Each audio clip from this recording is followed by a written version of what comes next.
This time we have this little society menace who was reincarnated like any 17-year-old Japanese loser to save some other world. She goes to the sky with a thick goddess who explains the cliche stuff and gives everyone a talent. Then he and his friends get into a nice chill kingdom, but strangely he gets reincarnated. He goes back to the thick goddess who gets confused, but according to the sky rules, she has to give him a new talent. And then that shit repeats like 10 times, and every time he gets a new broken-ass talent. When he's getting bored of the loop, he finally gets to actually stay in one of the worlds, but there he's trash, or at least that's what everyone thinks. Bro hid his talents up. I hide my Reddit history from my grok girlfriend. Thank you, Alon, she's cute. This kingdom was a trucking trap. Everyone wanted to kill the heroes. His instructor was this thick blonde 2.0, and our boy Takafuji had to be very L with 4D chess moves to avoid getting caught and at the same time not be considered so trash to the point of being executed. Little spoiler, Takafuji's fight with thick blonde 2.0 was insanely epic. I'm done with spoilers, let's get it. The girl with red eyes approaches and someone calls out the name Linori. She places her hand on his face and he seems confused, wondering who she is.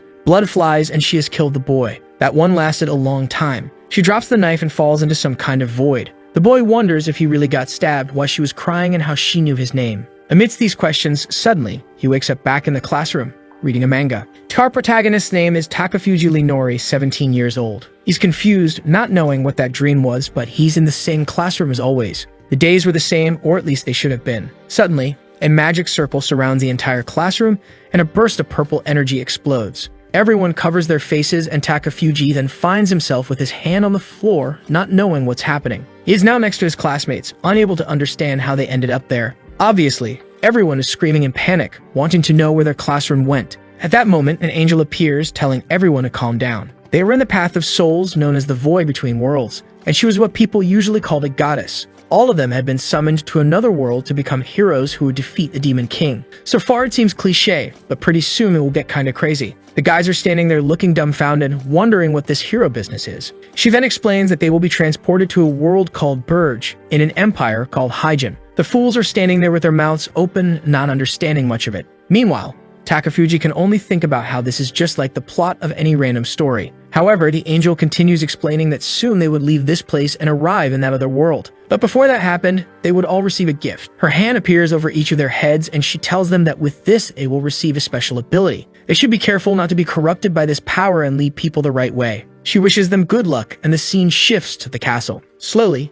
Takafuji opens his eyes and finds himself in a room with everyone else. A slightly tired-looking girl says that, apparently, the summoning was a success. The old men around them all celebrate, saying that the saint is truly reliable. Now the world would finally become a safe place again. Or so they say before telling everyone to be quiet. A man stands up and thanks them all for coming to this world. His name is Leisen, and he is the Emperor of Hyjin. The guy even kneels, and together with everyone else, he begs them to defeat the Demon King. Takafuji notices that at least they are being treated as nobles. At that moment, a glasses-wearing fool steps forward and asks His Majesty not to act like that. He then says he wants to ask if there's a way for them to return to their original world. Someone steps forward and says they will answer that. The girl introduces herself as Saint Asia and says that they can indeed return to their original world. However, that would only be possible in a month when the full moon was in the sky again. And so anyone who didn't intend to fight the Demon King could stay peacefully in the royal castle for a month and then go back home. Our boy is thinking that this feels like a tourist trip to explore another place. The girls are wondering what will happen during the month they won't be there.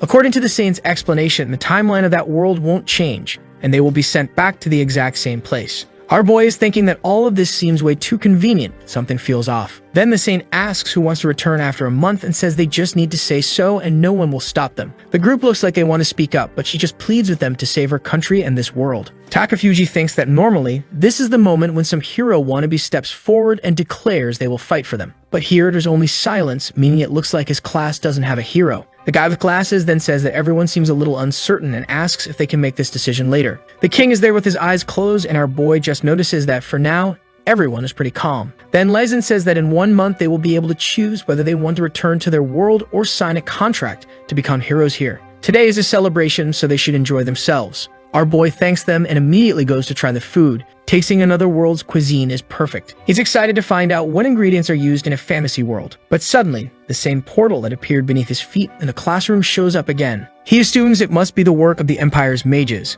who have already mastered their magic to this extent. He's truly eager to experience everything in this fantasy world. But then someone calls out to him. They want to know why he is the only one with a circle beneath his feet. Before he can process what's happening, he finds himself back in the same place where he met the saint, the so-called Path of Souls. The blonde appears, introducing herself, but seems a little confused. He greets her, saying they've met again, but she asks if he wasn't just here a moment ago. He replies that he was. The poor girl doesn't quite understand why this is happening. He wants to know if he's about to be summoned somewhere else, and she says probably. The problem is, there's a rule that everyone who steps into this place must receive a talent, so she places her hand on his head once again. She wishes him good luck, but our boy complains that being sent back and forth like this is irresponsible. During this whole process, he remembers that the previous circle was purple, while this one is yellow with different symbols. Then he realizes he's tied to a chair, gagged, and figures this is no time for analysis. An old man approaches, saying that it looks like the summoning was a success. Another one beside him says the boy will be called test number 12. The old man comes closer, commenting that it seems he has an offensive type magic eye. Being referred to as a test subject, Takafuji was not interested in this situation at all.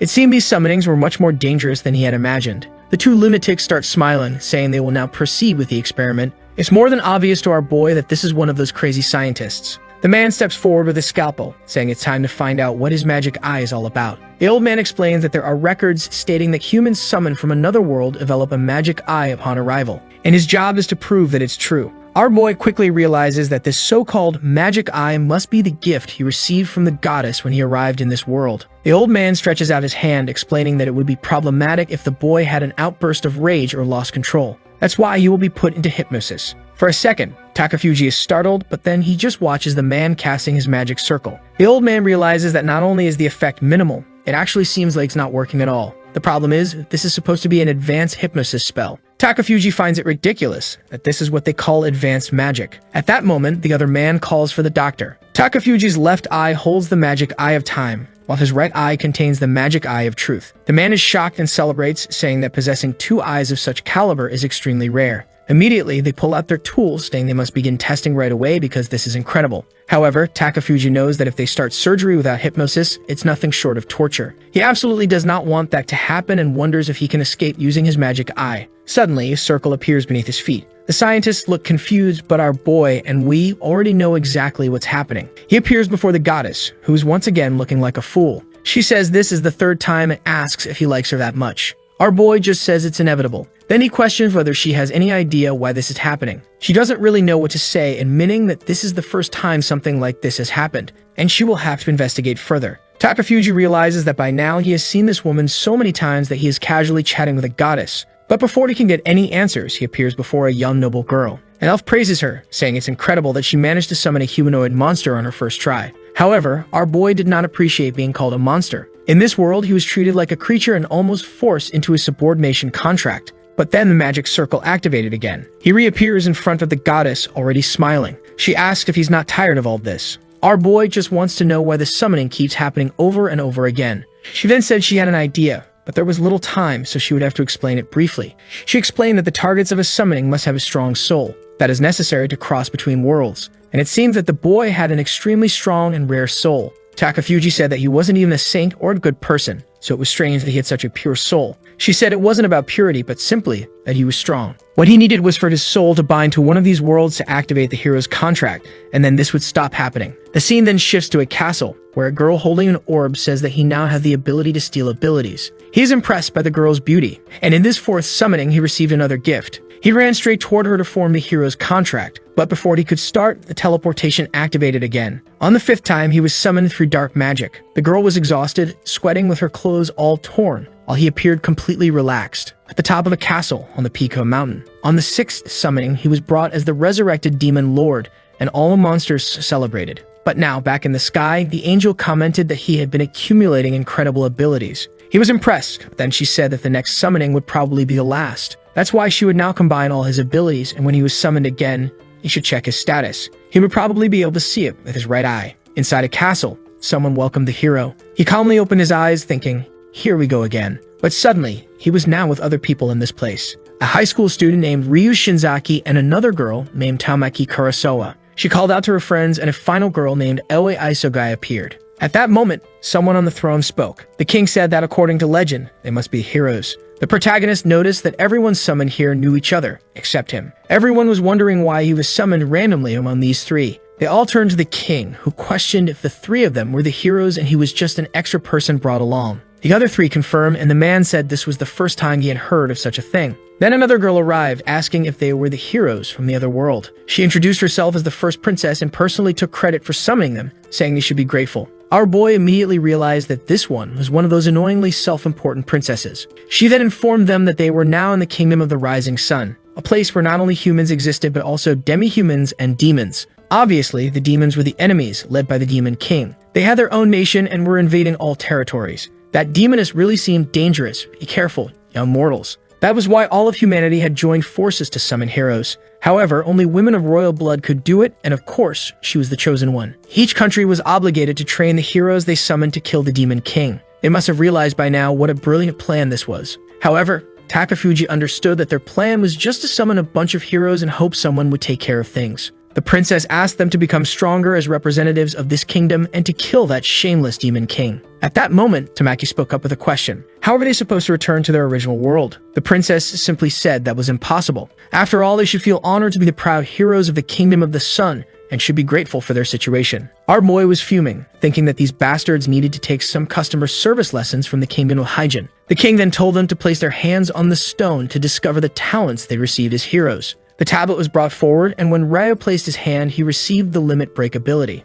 Aoi Isogai received the magic barrier ability, and Karasawa got magic affinity. Meanwhile, our dear Takafuji received the detection ability. At least he had a blessing. But considering how simple it seemed, it didn't look like anything impressive. After that, the kingdom's people began measuring their talents and physical and magical capabilities. Ryu had superhuman physical abilities. Isogai had a natural talent for creating blessings and a high magical power measurement. Meanwhile, Tamaki also had great magical aptitude but was focused on destructive magic. As for our boy, he had no talent for magic manipulation at all. He realized that he came to another world only to be weaker than all the girls, and he wasn't happy about that. Already exhausted on the floor, he muttered that it didn't matter since they were clearly the real heroes here. That night, they gathered in Ryu's room to discuss their future. A boy looked around, wondering why Ryu's room was so much bigger than his. Meanwhile, the two girls wanted to know why he was even there if he wasn't a real hero. That one stung, but our boy decided not to answer. Tamaki then said that she wasn't really worried about him. But the protagonist noticed that she clearly was concerned about him getting too involved in this.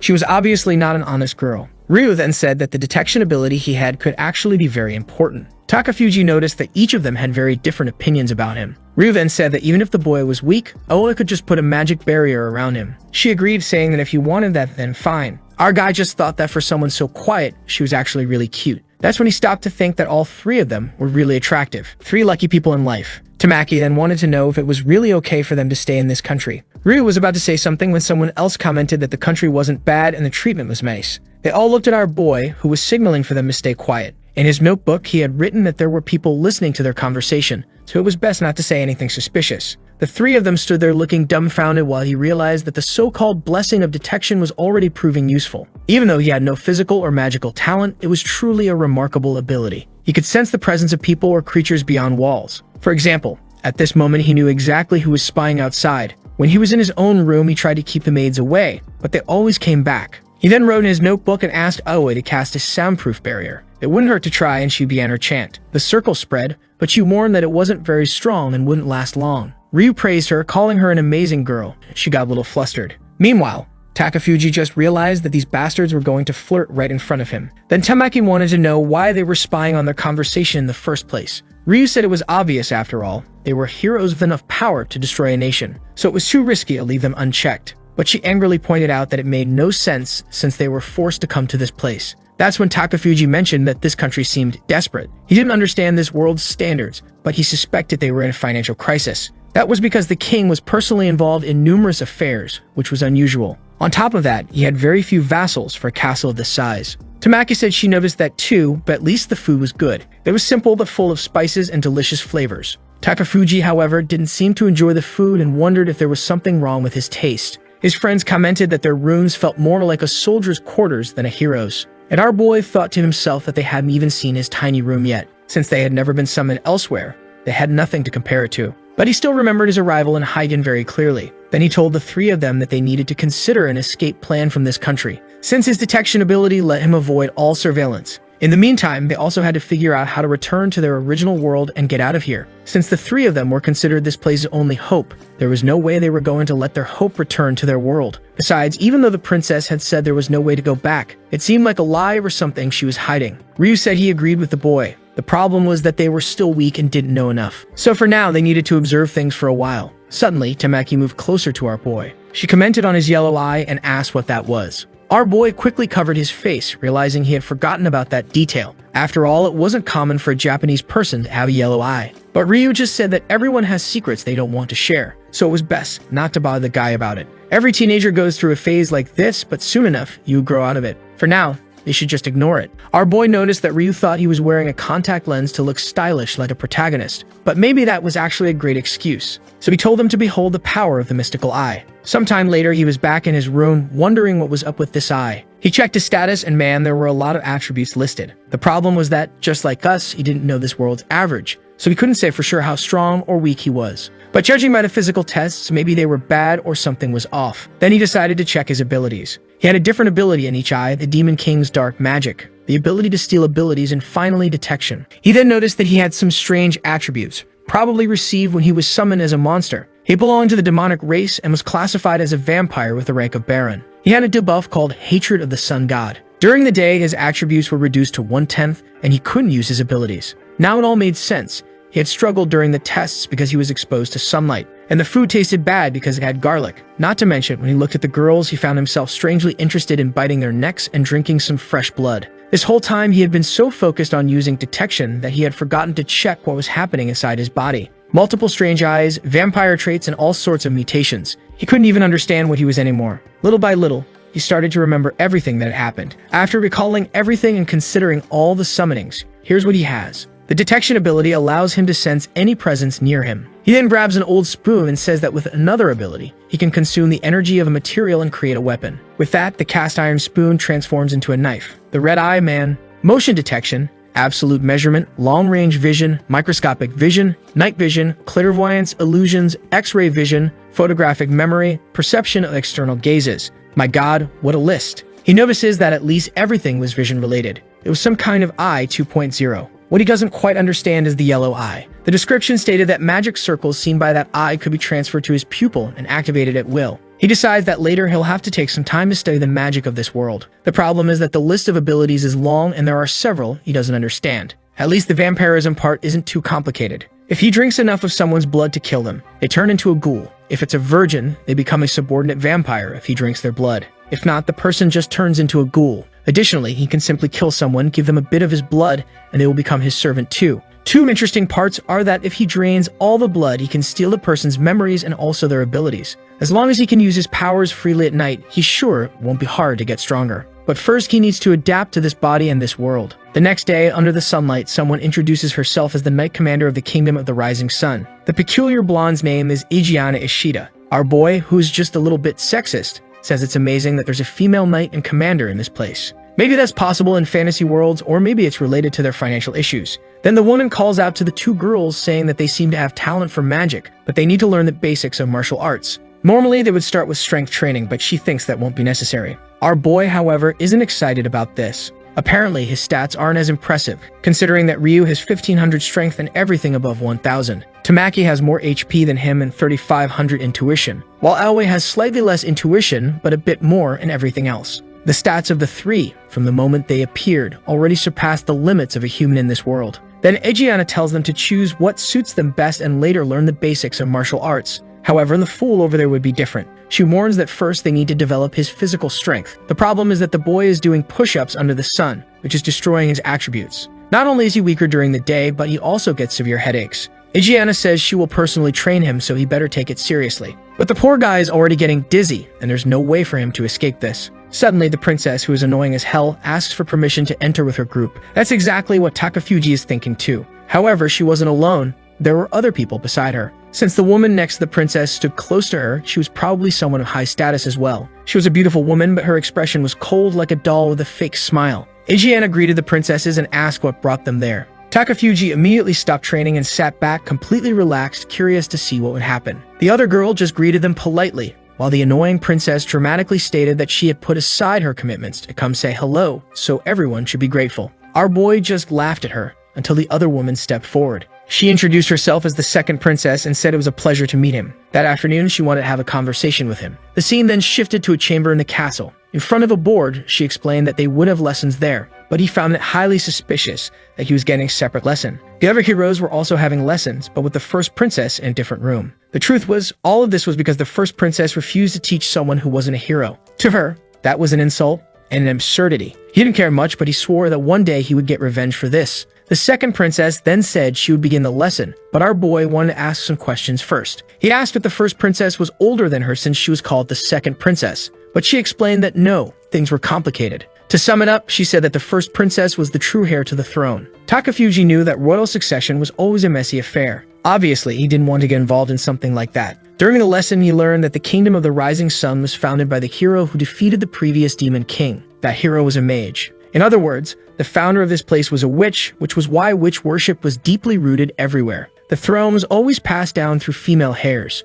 They chose a king to marry, and only then did he become regent to govern the country. However, if the queen requested a divorce, he would stop being king. Thanks to the second princess, he learned about history and the fundamentals of magic, but he was already exhausted and went to sleep. Later that night, he started studying magic since the next day would be a practical test. At least he managed to borrow a book from the second princess. He knew she definitely didn't like that he had fallen asleep during class and didn't like that he asked for a book either. But just like a doll, she simply smiled and said it was fine. Looking at the pentagram, he said it was time to test what he couldn't manage the night before. He then activated the true mystic eye and observed the circle. In theory, he should be able to record it in his retina to use whenever he wanted. The problem was that nothing was happening. He wasn't even sure if it was activating at all. He also tried with other magic circles, but as he expected, nothing happened. So far, everything had been a complete failure. Then he remembered he had the 2.0 eye, saw some paper nearby, and started drawing the circles. The vision in that eye was so good that he could perfectly recall every circle he had seen before coming to this world. In theory, that should have been impossible due to the old man's hypnosis.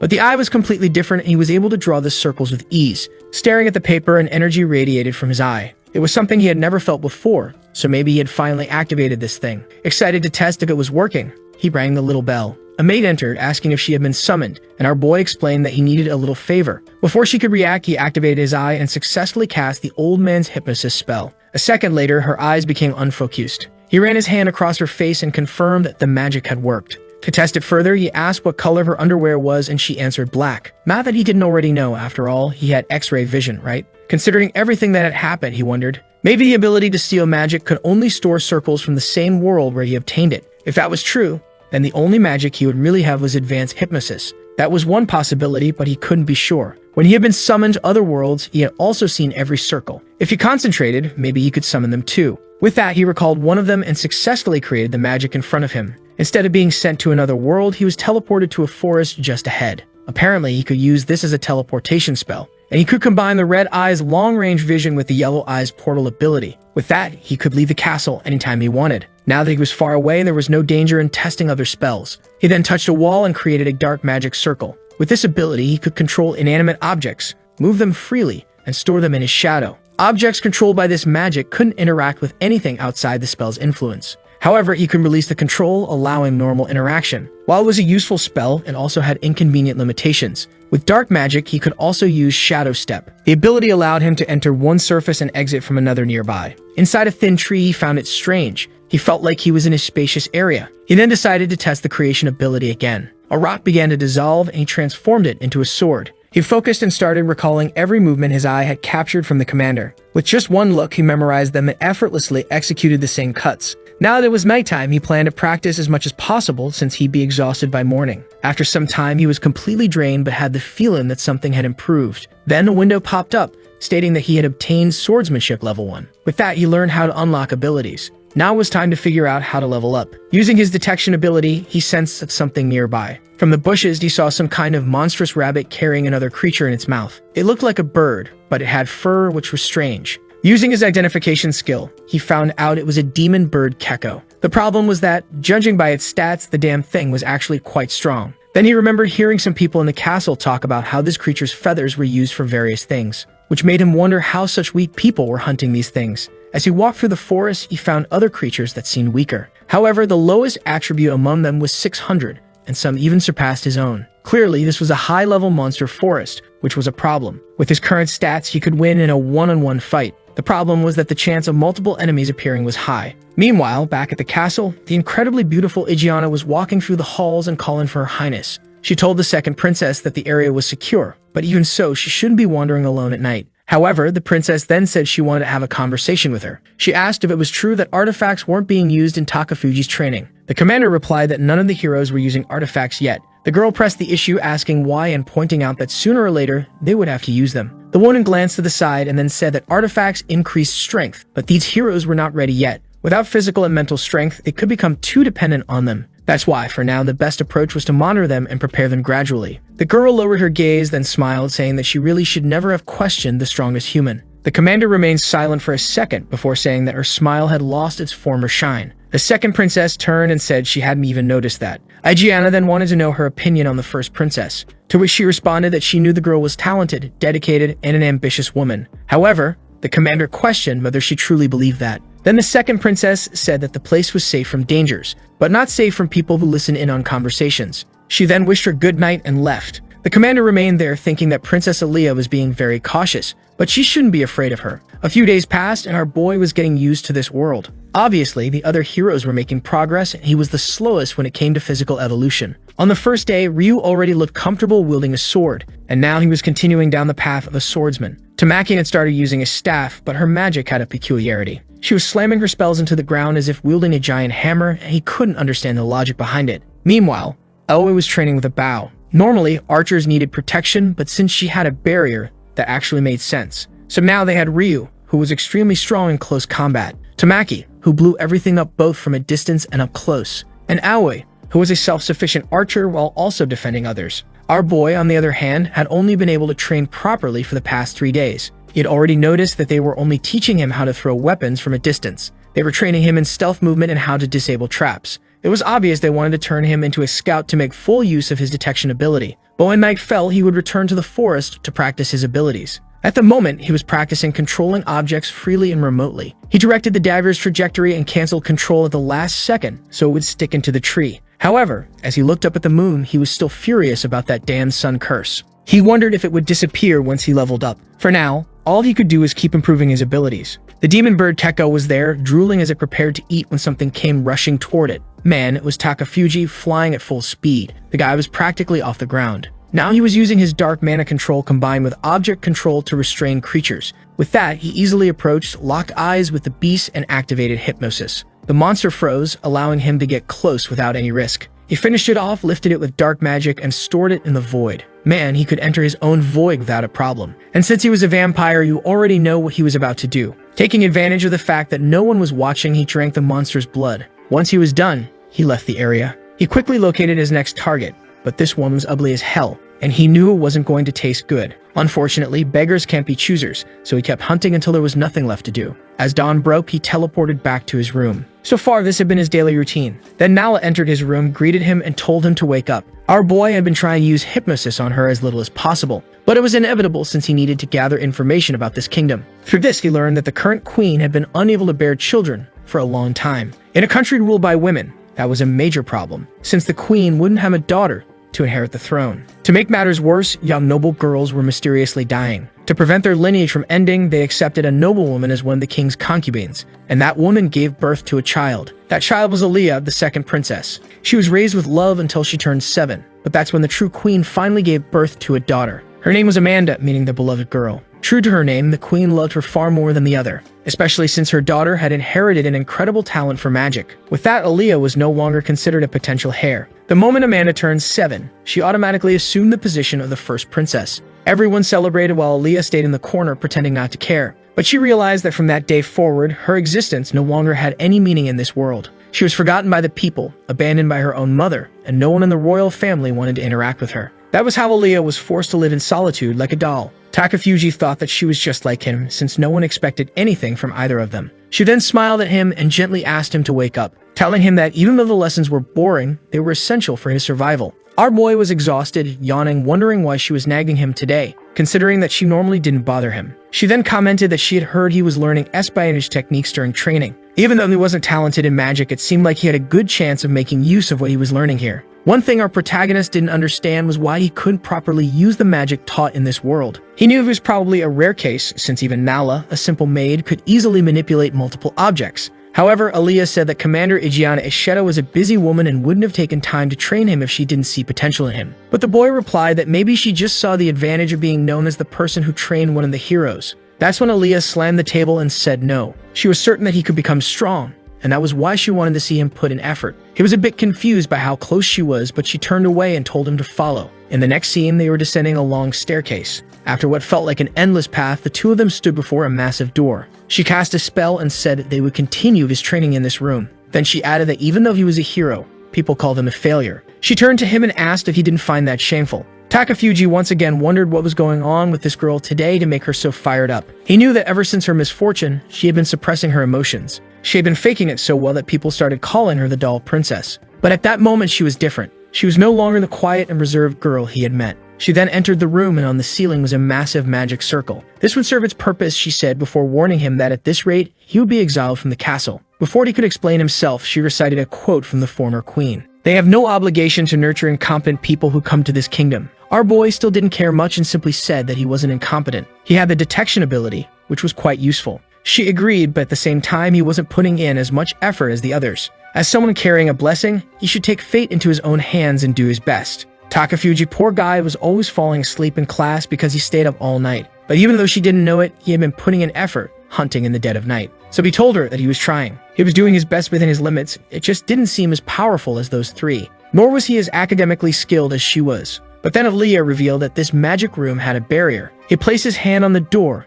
and she told him that no one would hear his screams. The boy, however, just wanted to know how to open the damn thing. And that's when she suddenly stared at him, raised her foot, and kicked him in the back. What the hell? He slammed face first into the wall. He turned around, completely baffled. And she told him that he was in a much better position than she was, and he refused to give his best. He needed to understand that if he were expelled from this castle, the creatures outside would kill him instantly. That's why he had to work hard to survive, even if it meant embarrassing himself. Our boy didn't care much about the kick. He seemed to enjoy getting beaten by women. That much was clear. In fact, he was impressed by her, realizing that the doll princess was no longer in that room. Then she shouted at him to take control of his own life. Suddenly, the guy started laughing, bursting into a full-blown fit. He even said that she really was a beautiful girl. He had truly underestimated her and never expected her to be such a strong person. That's when she asked if he was mocking her. But he answered that he wasn't, since he was actually one of the 4 people most concerned about his own safety among the heroes. She realized he wasn't joking and admitted that maybe she had been underestimating him instead. As soon as he activated his aura, she noted that strangely he seemed much stronger than just a moment ago. He simply thanked her for telling him the truth and said that since he was close to being exposed, he needed to come up with a plan. The truth was that for now, he still wanted to stay there and gather as much information as possible.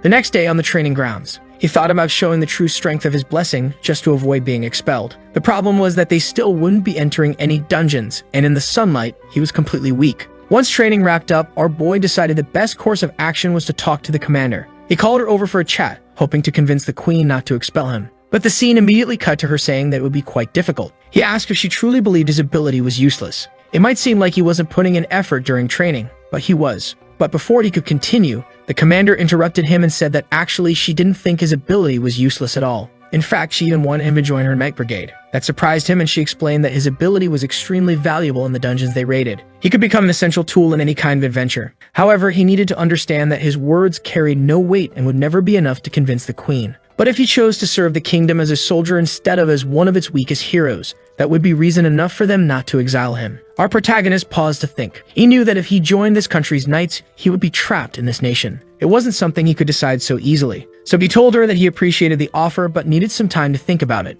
She responded that it was fine and told him that if he ever needed someone, he could talk to her. Our boy was direct and asked if she meant that he should go to her once he got exiled. She just looked out the window and said, maybe. A few days passed. Our boy was sleeping on his desk, wondering if it was true that the neighboring nation's people were coming for a visit. She explained that yes, they were, because it was a celebration party. Since numerous guests had been invited, there would be no classes or training that day. Our boy was exhausted, wondering why no one had warned him about this disaster. But she just said that students who sleep in class don't deserve to know things. He realized that even this damn woman didn't like him much. Sometime later, the Lemon Cavalry entered the city. Everyone was celebrating and setting off fireworks, while our boy thought that for a financially ruined country, they sure were spending a lot on this party. Maybe he should show up at the celebration since no one would notice. Or maybe it would be terrible to appear there and have to explain his existence to those people. They might even want to investigate him and find out why 4 heroes had been summoned. That would be a pain, so he dismissed the idea. But it wasn't like he couldn't find out what was happening there. So he activated his 2.0 eye,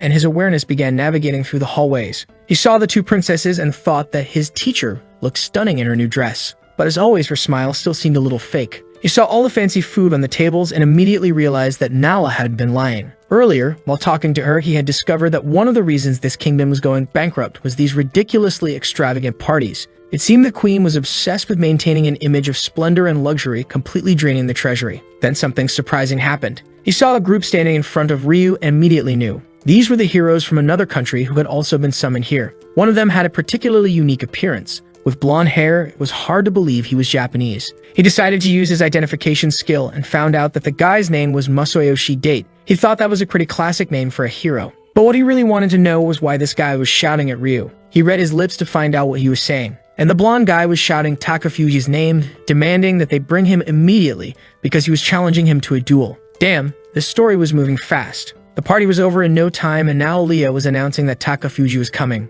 All the heroes in the room turned to look, and our boy realized that there was no escaping this. Masayoshi then stepped forward and formally challenged him to a duel. The room went silent, everyone curious to hear his response. Lazy as ever, our boy just asked why it had to be a duel of all things. Masayoshi yelled that it was to prove to the goddess that he was not worthy of her love. Takafuji was a bit confused, but the blonde told him to stop playing dumb. Masayoshi then declared that he knew very well that Takafuji had ended up in a white space where he met the goddess who brought them to this world. The protagonist just said, "So what?" since everyone had gone through that. But then Masayoshi revealed that he had proposed marriage to the goddess, to which she replied that if he could defeat Takafuji Linori, she would consider it. Our boy instantly realized that damn woman wasn't just trying to dump her problems onto him, she was also trying to get rid of him. He was definitely going to make her pay for this the next time he saw her. Strangely, the other heroes were looking at each other, confused about this white space and goddess talk. At that moment, Takafuji realized that they had been summoned differently since they had no idea what he was talking about. It would be too much trouble to explain everything, so for now, he decided to just play dumb. So he told the guy that he had no idea what he was talking about, but he accepted the duel. The blonde smirked, and our boy said that now they just needed to decide on the format. If it was a one-on-one combat duel, that would be way too easy. After all, unlike the other heroes, he didn't have a superhuman body or a combat specialized class. Surely this guy hadn't gone through all this trouble just to bully someone who had all the disadvantages in the world. If that was the case, it would be downright pathetic. Masayoshi shouted that of course not, and he would accept any duel Takafuji proposed. The crowd was shocked that he had agreed to such stupidity. Then our boy mentioned a dungeon where he was supposed to train with the knights. They could compete to see who would be the first to kill the first floor's boss. Masayoshi agreed, saying it was a great idea and accepting the challenge. But Ryu warned our boy that while he might be able to navigate the dungeon with ease, he wouldn't be able to kill the boss. However, our boy just smiled and said he had a little plan. The duel was scheduled for the next day, and shortly after the duel, the queen asked if he was Takafuji Linori. She demanded he explain why he had accepted a duel and been completely pulverized. Our boy thought pulverized was the perfect word. Masayoshi was a force of nature. No creature in that place stood a chance, and even the boss fell in seconds. On the other hand, our boy had used detection to sneak past everything. The objective conclusion was that he had been utterly crushed in this duel. The queen then said she had been ignoring just how lazy and weak he was. She had believed in him because the Knight Commander saw potential in him. But with this act, he had brought weakness to the kingdom. And that was something she could not forgive. Olia already knew what was coming, and sure enough, the queen declared that Takafuji Linori was banished from the kingdom. The first princess seemed pleased, while the other 2 girls looked a bit sad. But the one smiling the most completely happy was our boy. That bastard definitely wanted this to happen. The queen asked if he had any objections, and he said yes. He wanted to know exactly how he had harmed the kingdom. She said it was obvious. By losing the duel, he had stained the kingdom's reputation. He then explained that if it was just a race, then yes, he had lost. But the duel's actual wager was about worthiness. It was just a battle to determine who deserved to be loved by a certain girl. Additionally, they had promised not to let anyone outside the duel know the results. Not to mention, he wasn't even considered a hero in this kingdom, and his presence wasn't revealed to other nations. With no power, no influence, and no one knowing who he was, there was no way he had brought dishonor to this place. After all, the duel was nothing more than a silly game. However, he had taken advantage of entering that dungeon to use his detection ability. A few guys tossed a bag of money, and he said he had gotten this small reward. The queen and princess were impressed, and he said he was offering this little treasure to her majesty. She seemed pleased, while our boy simply stated that it had been easy to find with his ability. The truth was that Takafuji just didn't want to leave the castle yet, so he used these coins to buy himself more time there. That way, he got rid of the queens and Masayoshi's nonsense for a while. And now, he was back to his usual nights of hunting, leveling up peacefully. As long as no one knew he was still getting stronger, he was fine. The only annoying part was that he was starting to get sick of drinking that bird's blood. He glanced to the side and realized he was in the same spot where he had started hunting that night. The forest was really messing with his sense of direction, and he wondered if there was another way to use detection. He activated his demon vision along with detection and noticed a barrier leading to another area. It was some kind of illusion that made people unknowingly change direction. But with his eye, he could see through it and wondered if there were stronger creatures hidden inside. He'd always teleport back if anything dangerous appeared, so he stepped in. And hiding inside was a giant wolf with its pack. As soon as he took his first steps, he noticed movement nearby. It was a few wolves approaching. It was the first time he had dealt with creatures larger than his camera view, so he activated his trap web immediately. A bunch of traps formed around him, and within seconds, the wolves were all dead on the ground. If he had to face more than 3 of them at once, it would have been really difficult. Luckily, traps were simple to set up, and the beasts ended up getting caught in them. He started sending the bodies into the void, muttering that at least they seemed to give more experience than the birds. A while later, he was back in the forest. In the middle of a lake, there was a tree under the moonlight, and our boy thought it looked like the perfect setting for a boss fight. The moment he turned around and said, "But this isn't a video game," the boss was already behind him. Man, before he could even react, his arm was gone. What the hell? He was still looking to the side when the beast swiped at him, sending him rolling back first into a tree. He didn't even understand what had happened, and the creature was already face to face with him. It was a mystical beast called Fenrir. He quickly realized that this thing wasn't a demon but something entirely different. Maybe it was some kind of mini-boss, or something since he didn't die instantly. He could still escape through the shadows, but that would be a problem given how fast the creature was. But he didn't have much time. Fenrir was already lunging at him with a bite to finish him off. The monster destroyed the tree, but our boy was no longer there. He had already teleported to the top of another tree and flew away with a wing. Remembering the world where he had gained his vampire powers, he thought, "I never expected I'd need to use this so soon." Fenrir looked up and questioned why he had come there. The fact that it could speak meant it was definitely a special kind of beast. Our boy replied that he had just gotten lost in the forest. But the wolf called him a liar, saying that he had clearly crossed the illusion portal and entered this place intentionally. Takafuji admitted that he was curious. Normally, an illusion was used to protect something important, and he wanted to know what it was. Fenrir, however, said that enough talk. He had trespassed and killed some of his kind, so he wouldn't be leaving alive. But Takafuji just smirked and said that the more the wolf talked, the more convinced he was that something valuable was hidden here. Now he really wanted to know what was so important. The wolf declared that, as a final gift before his next life, he would let him know. This land was where they had made a pact with a witch. He didn't know why, but ever since that pact, they had been protecting this place. His only duty was to eliminate any threats or monsters that invaded. And naturally, an intruder like Takafuji was also a target. With that said, he warned that if the boy stayed still, he would at least die painlessly. But Takafuji was more focused on the fact that his arm was back. Apparently, his vampire regeneration was even more impressive than he had imagined. Fenrir prepared to attack, saying that it was clear Takafuji was no ordinary human. He lunged forward, stating that there was no way he could let him leave alive. Takafuji tried to dodge, and the area around them exploded. Thanks to his demon eye, he barely managed to read the wolf's movements in time. He tried to fly away, realizing that there was no way he could win this fight right now. His plan was to gain some distance by flying, then drop to the ground and teleport out.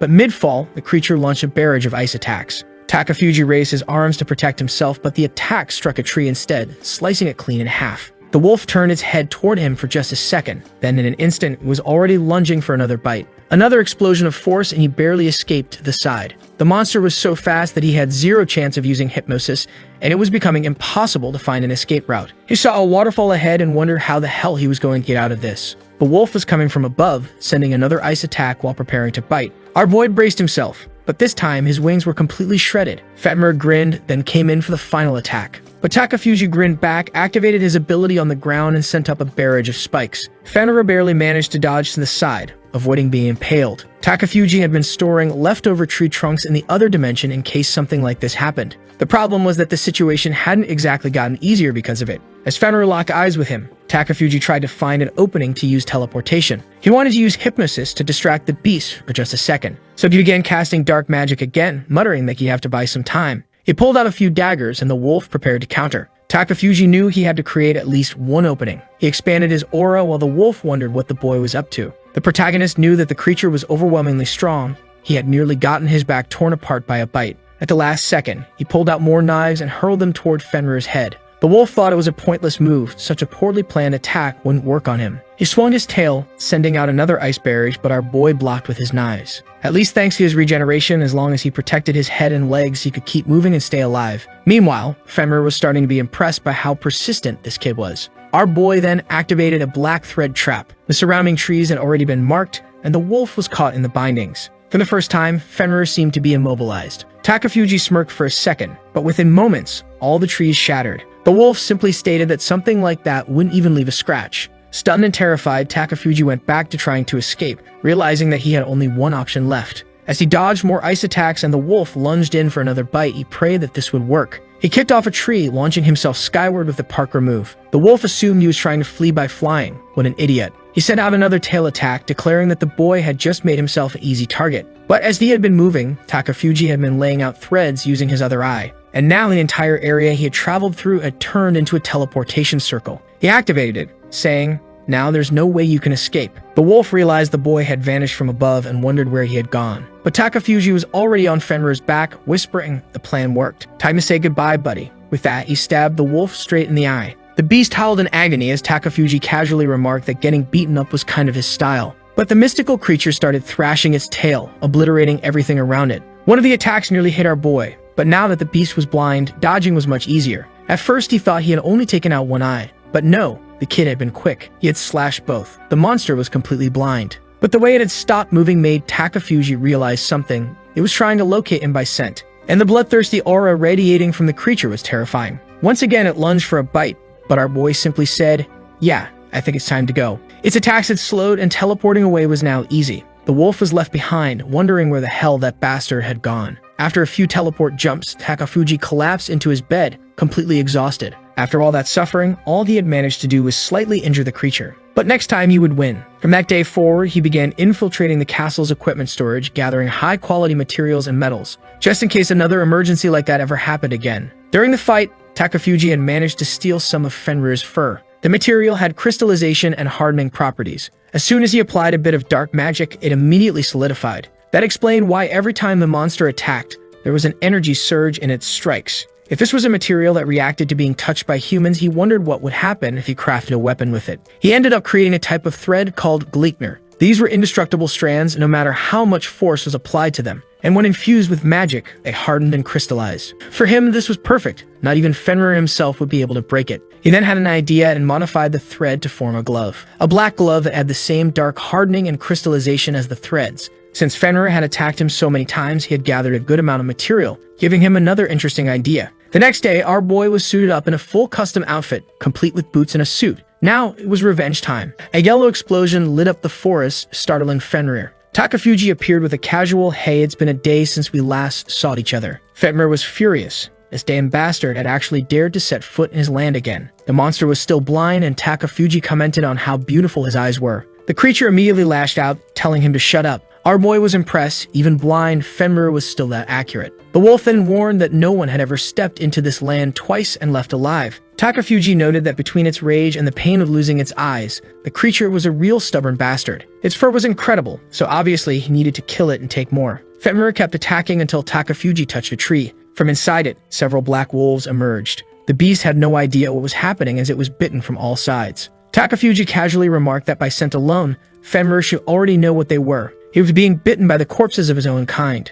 The monster roared in fury, demanding to know how Takafuji dared to do something like this. But our boy simply replied that they seemed useful, so he made them his subordinates. Fenrir thrashed, shaking everything off, sending a few wolves flying, and one of the attacks almost hit Takafuji. The protagonist's attack hadn't been effective, but it had bought him some time. Even so, the wolf managed to swipe at him with a powerful paw strike. He barely teleported away mid-attack as the wolves surrounded the trees. As soon as he stopped behind a tree to catch his breath, Fenrir was already lunging for another strike. But another teleport saved him. The monster was getting pissed at this constant evasion while Takafuji was now appearing above him. The boss prepared to pounce, ready for the kill. And that's when Takafuji grinned and said, "At no point was I ever trying to escape." The creature leaped forward, only to slam into invisible threads, instantly getting caught. Fenrir couldn't believe it, even with his sense of smell. He hadn't detected anything. As Takafuji hovered above, the wolf demanded to know what the hell that bastard had done. And our boy explained, "These threads were made from your own fur. That's why you couldn't detect them. It smelled the same as you." Since the moment he had arrived, every attack he had received, every wolf he had sent out,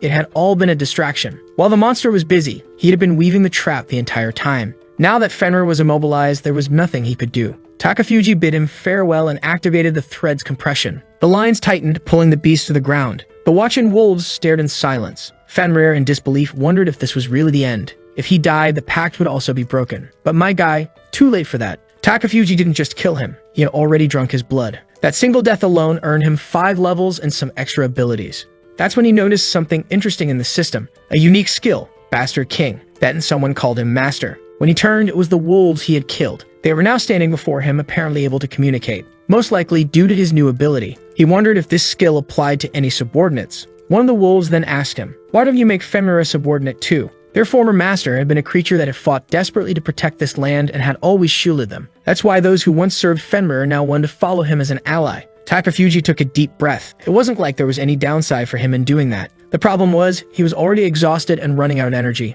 Meanwhile, back at the castle dinner, Ryu was pointing out that the first and second princesses didn't seem to get along very well. Tamaki disagreed, saying it wasn't that, they just had different personalities. Aoi wasn't sure and started discussing the topic further. Takafuji, however, didn't give a damn. He was too pissed off that his food always had garlic in it. That's when Ryu suddenly suggested that he should help with the situation. Our boy immediately asked why they were talking about him. Aoi or Tamaki could handle it. They were women, so they could just talk to the princesses. But Ryu insisted. Takafuji had classes with the second princess and was closer to her, so maybe it would be easier to find a way to bring the two sisters closer. Takafuji simply replied that the first princess was stubborn as hell, and trying to make peace between them would never work. But then Ryu told him not to worry, just ask, and she would listen. Our boy had no idea why, and Ryu explained that it was because she was completely in love with him. Judging by the girl's reactions, our boy realized that Ryu's reputation was going straight down the drain. Ryu then added that if he accepted, he could ask for a free day once a week. And since our boy hated daytime training, he agreed instantly. The problem was that first, he had to talk to the first princess.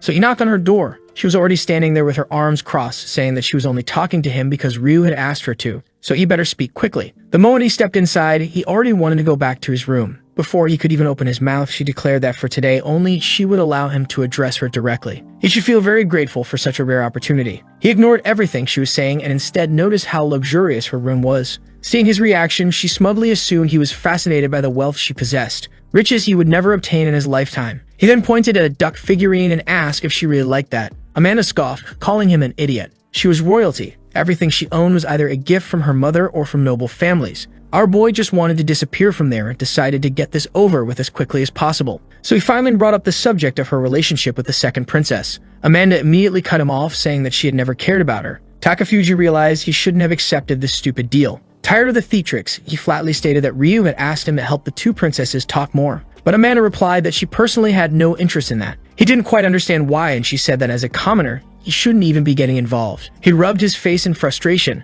He was going to have to take the easy route. He again mentioned that this was a request from Ryu, and that he would be very sad if this opportunity didn't work out. Suddenly, she was enthusiastic, asking him to explain the details of the plan. At the very least, she was childish enough for that tactic to work. Some time later, Amanda explained that their relationship hadn't always been this way. When they were younger, they got along very well. They talked and spent all their time together. Aaliyah was always intelligent and loved playing with her and having fun. That's why Amanda had always liked following her around. But one day, out of nowhere, Aaliyah started distancing herself. Shortly after that, Amanda turned 7 and received the title of First Princess, inheriting the right to the throne. That was when she discovered that Aaliyah wasn't really her sister, nor was she the daughter of the same mother. From that day forward, everything changed, leading to the strained relationship they had now. The truth was that to become queen, she had undergo extremely strict training. It was only through that experience that she realized just how exceptional and kind Aaliyah was. She found herself wishing that Aaliyah was still by her side. But the adults never allowed that to happen, and the distance between them only grew. She turned away and said that was all she had to say. Takafuji at least understood now. All of her arrogance came from how the adults had raised her.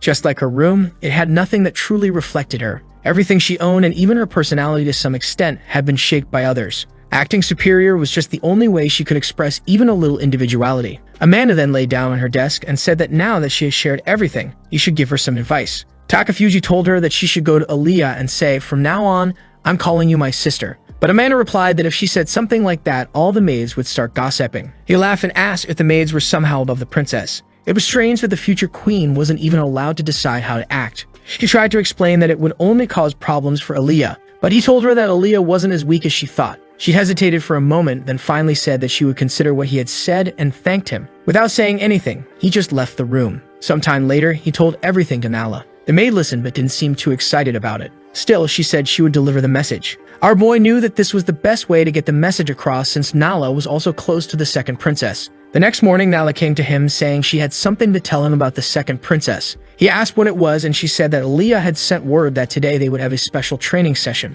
Poor Takafuji already knew that meant trouble was coming. In the middle of a busy street, there he was, following the two princesses around. He wondered why they had to come all the way here just for a lesson. Aaliyah explained that getting accustomed to the streets and atmosphere of the city was an important part of social studies. That was why he would be accompanying her to his shop. He asked what they were going to buy, and she suggested that they should take a look at some accessories. Already inside the store, he wondered why a princess was personally shopping for something like this. She was completely engrossed and then asked him which one he thought looked better. Not caring much, he just said both looked nice. That's when Aaliyah told him to focus, the gift wasn't even for her. He was confused, so Nala explained that it was a present for the first princess's birthday. After delivering his message, Aaliyah had replied that tomorrow they would go out together to buy a present for her newfound sister. He said he understood, but wanted to know why they cared about his opinion. Aaliyah said that since he had entered her room and talked for a long time, maybe he knew more about Amanda's taste than she did. However, she explained that her room only had gifts and nothing she had chosen herself, so anything would do.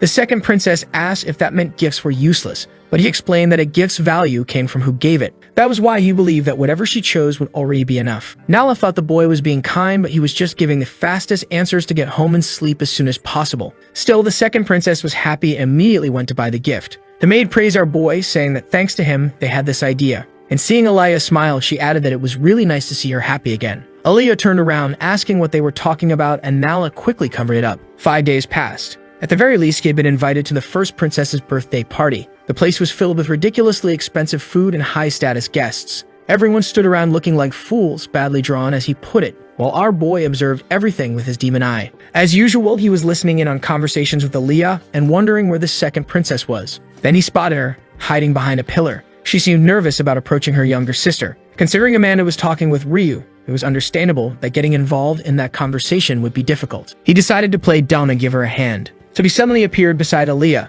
making her jump and ask what he was doing there. Takafuji replied that last time she had kicked him, so she shouldn't feel bad about it. He asked where all that courage from before had gone, then shoved her forward. She stumbled straight into Amanda. The nobles all looked on in confusion while our boy just hoped this wouldn't turn into a disaster. She had already gone this far, now she just had the hand over the gift. Aaliyah took a deep breath and presented the present to Amanda. Amanda hesitated for a second, then opened the box and took a look inside. She then said she wanted to wear it immediately, and Aaliyah helped her put it in her hair. She turned to ask how she looked, and Aaliyah said it suited her very well. Amanda smiled, and the party continued as usual. Then Amanda said she wanted another present. She wanted Aaliyah to start calling her big sister. Aaliyah was caught off guard and suddenly found herself remembering their time together as children. She then said that she would be happy to. Amanda was surprised, and they hugged in an emotional moment. Meanwhile, Takafuji just stood there, thinking that at least this problem had been solved. Strangely, the king and queen also seemed happy about it, which made him think these girls had been dragging this out for no reason. Ryu told our boy that it had really been a great idea to have him handle this,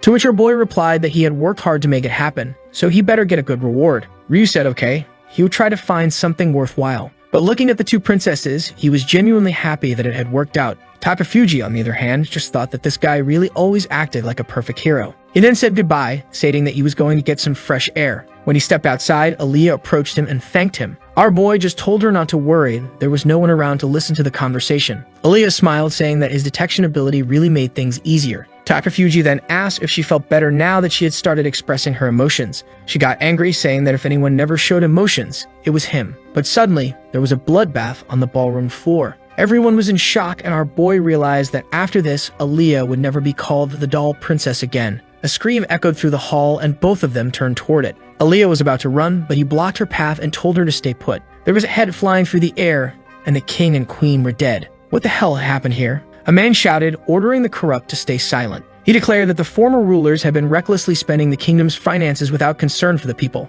The king, who had done nothing to stop the queen, also deserved to die. That was why he, a man named Videre, who possessed royal blood, would now assume the throne. And the person called Aegiana would be the new queen. Man, it was the commander who had been training our boy this whole time. Now things were getting complicated. The two of them stood there, shocked, while poor Amanda approached her mother's severed head. She started activating her power, calling them insane. She was already preparing a sphere of light, but girl, this is not a good idea. Obviously, Ajiana moved in an instant and sliced her up.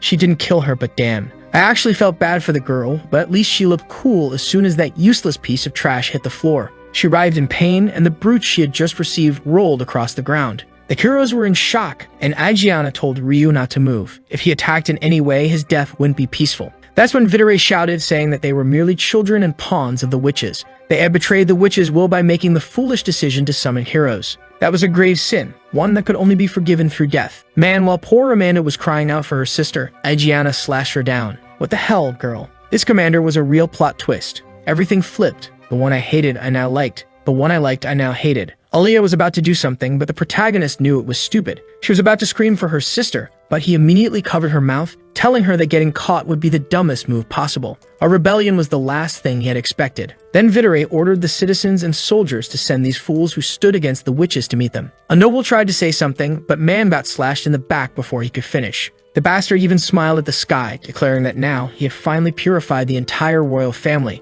Anyone who opposed the witches will deserve death. Takafuji kept whispering for Aaliyah to calm down, otherwise, she was going to die too. Either she did something reckless and died stupidly right there, or the two of them escaped now. The moment Amanda died, Ryu ran to her body. He shouted that this was insane. No one deserved to die for something so meaningless. But Videre simply said that the heroes were still too young. Every noble who had been there did not deserve the life they had. They didn't understand the true state of their country. Ryu screamed that even so, they didn't have to kill them. But Videre only said that if he had seen the horrors of the city, he would understand. Then he ordered Ajiana to capture the heroes. She activated her aura, still beautiful as ever, but more dangerous than ever, and told Ryu that it would be better if he didn't resist. But man, Ryu's not right in the head. He activated his limit break blessing and sent a light slash toward her. But Ajiana barely moved. She casually extended her sword and blocked it with ease. She even complimented him, saying that both his power and judgment weren't bad. Once again, Ryu lunged forward, unleashing a storm of slashes. But the way Ajiana calmly handled everything, it was clear the boy had zero chance. His attacks were ripping apart the hall while Aoi held up a barrier, blocking an onslaught of swords. Tamaki said that they needed to get Ryu out of there and escape immediately. The problem was that they were completely surrounded by soldiers. This wouldn't be easy to resolve. Ajiana remained calm while Ryu was already exhausted. She commented that since even Tamaki wasn't making a move, this victory would be easy. Ryu barely blocked another strike before she leaned in close and asked, "What are you going to do?" Even if he kept fighting, he couldn't win. It would be better if he surrendered so they could be captured. Then she would end the second princess right now. Aaliyah lay there, collapsed while our boy warned her straight up. "You need to go now. If you stay here, you're going to die. You heard that, right?" She hesitated, but he pushed further, asking if she was really going to give up again after all this. Aaliyah realized what he meant. He was talking about her sister, about how she'd abandoned her that time. And that was when she decided she wasn't going to give up. She would survive, so that one day she could get revenge. She wasn't going to let Ajiana decide how she would die. He smiled and said that if that was the case, he would help her escape. But from now on, he wasn't going to call her the second princess. He would just call her Aaliyah. At that exact moment, Ryu's sword was shattered. He realized he didn't stand a chance, and Ajiana said, "This is the end." Man, she kicked him right in the gut with the sharp edge of her heel. That one hurt. The poor guy spat out his lunch from 3 days ago, and Tamaki immediately saw that this wasn't going to work. He was completely down on the ground, and she realized that the longer they stayed there, the more dangerous things got. She decided she had to save Ryu immediately, but in just 1 second, Ajiana obliterated Aoi's barrier with a single strike. Both girls were stunned, but the commander just gave the order to capture everyone. Man, the soldiers came in and slammed the two of them onto the ground. They should at least be thankful they didn't get their heads cut off. Then she ordered them all to be taken to prison. And just to rub salt in the wound, Ajiana gave Ryu one last look and questioned whether she had wasted too much time trying to train him. As Aaliyah watched the scene unfold, she thought that at the very least, the girl wouldn't be able to escape alone. But girl, she wasn't alone. She had our protagonist. Using his detection ability, he pinpointed the best corridor for them to take, allowing them to slip past without the guards noticing. As they ran, Aaliyah was amazed at how far he could detect people's presence. He then asked if she knew how to use magic. She answered that she only knew the basics. So he pointed to the end of the hallway and said that in 10 seconds, 3 soldiers would appear. She had to take care of them. She hesitated, asking if they couldn't just avoid them. But he explained that wasn't an option. She took a deep breath, nodded at him, and he continued counting down. 2 seconds. A sword appeared. 1 second. And she fired a burst of air. 3 spheres formed around the soldiers' heads, cutting off their oxygen, and they collapsed unconscious. Takafuji was impressed. No wonder she was his teacher. Aaliyah explained that it was much easier to use magic when you had time to prepare like that. But then she noticed that he looked tired and asked if he was okay. Our boy simply replied that unfortunately, their enemies didn't care whether he was okay or not. Then he kept running, saying they had to take advantage of the weakened security. He managed to take out the soldiers, but he was sure he had zero chance against Ajiana. The main goal of this escape was not to be seen by her. That woman was on a completely different level. They found an empty room, and he confirmed that at least no one was there. He searched for an escape route and then asked if she was okay with all this. He asked because, man, there had been a massacre of all the maids in the palace. He was horrified that they had gone as far as to kill every single servant. Aliyah walked to the corner and called out for Nala. Man, poor girl, she didn't deserve to die. She hugged her tightly, and our boy immediately remembered what she had said before, that just seeing the princess smile was enough to make her happy. He fell silent for a second. Then after a moment, Aliyah gently laid Nala to rest and thanked him for waiting. He said it was perfect because he needed time to recover, but the real question now was, how are they going to escape? The three heroes were already behind bars, and Ajian explained that she had placed a seal on the prison that was impossible to break from the inside. So they better stay put. Tamaki told her to take off the handcuffs then, if it was so secure. She had a point. But then Ryu explained that there was no way the Heroes Alliance would stay quiet if they were locked up like this. They were definitely going to be used as hostages, and the handcuffs were there so they couldn't take their own lives. Ajiana actually praised him, saying that for someone so hot-headed, he was surprisingly level-headed. But Ryu had his aura activated, and man, he was pissed. Even the girls were startled by the killing intent radiating from him. The commander recognized that look. Thinking back to her days on the battlefield, she had seen that expression before. The face of someone furious at their own weakness. Just like she had been in the past. She kept staring at Ryu, filled with anger. Then she turned away and said that he was too young. He wouldn't survive for long if he didn't let go of those emotions.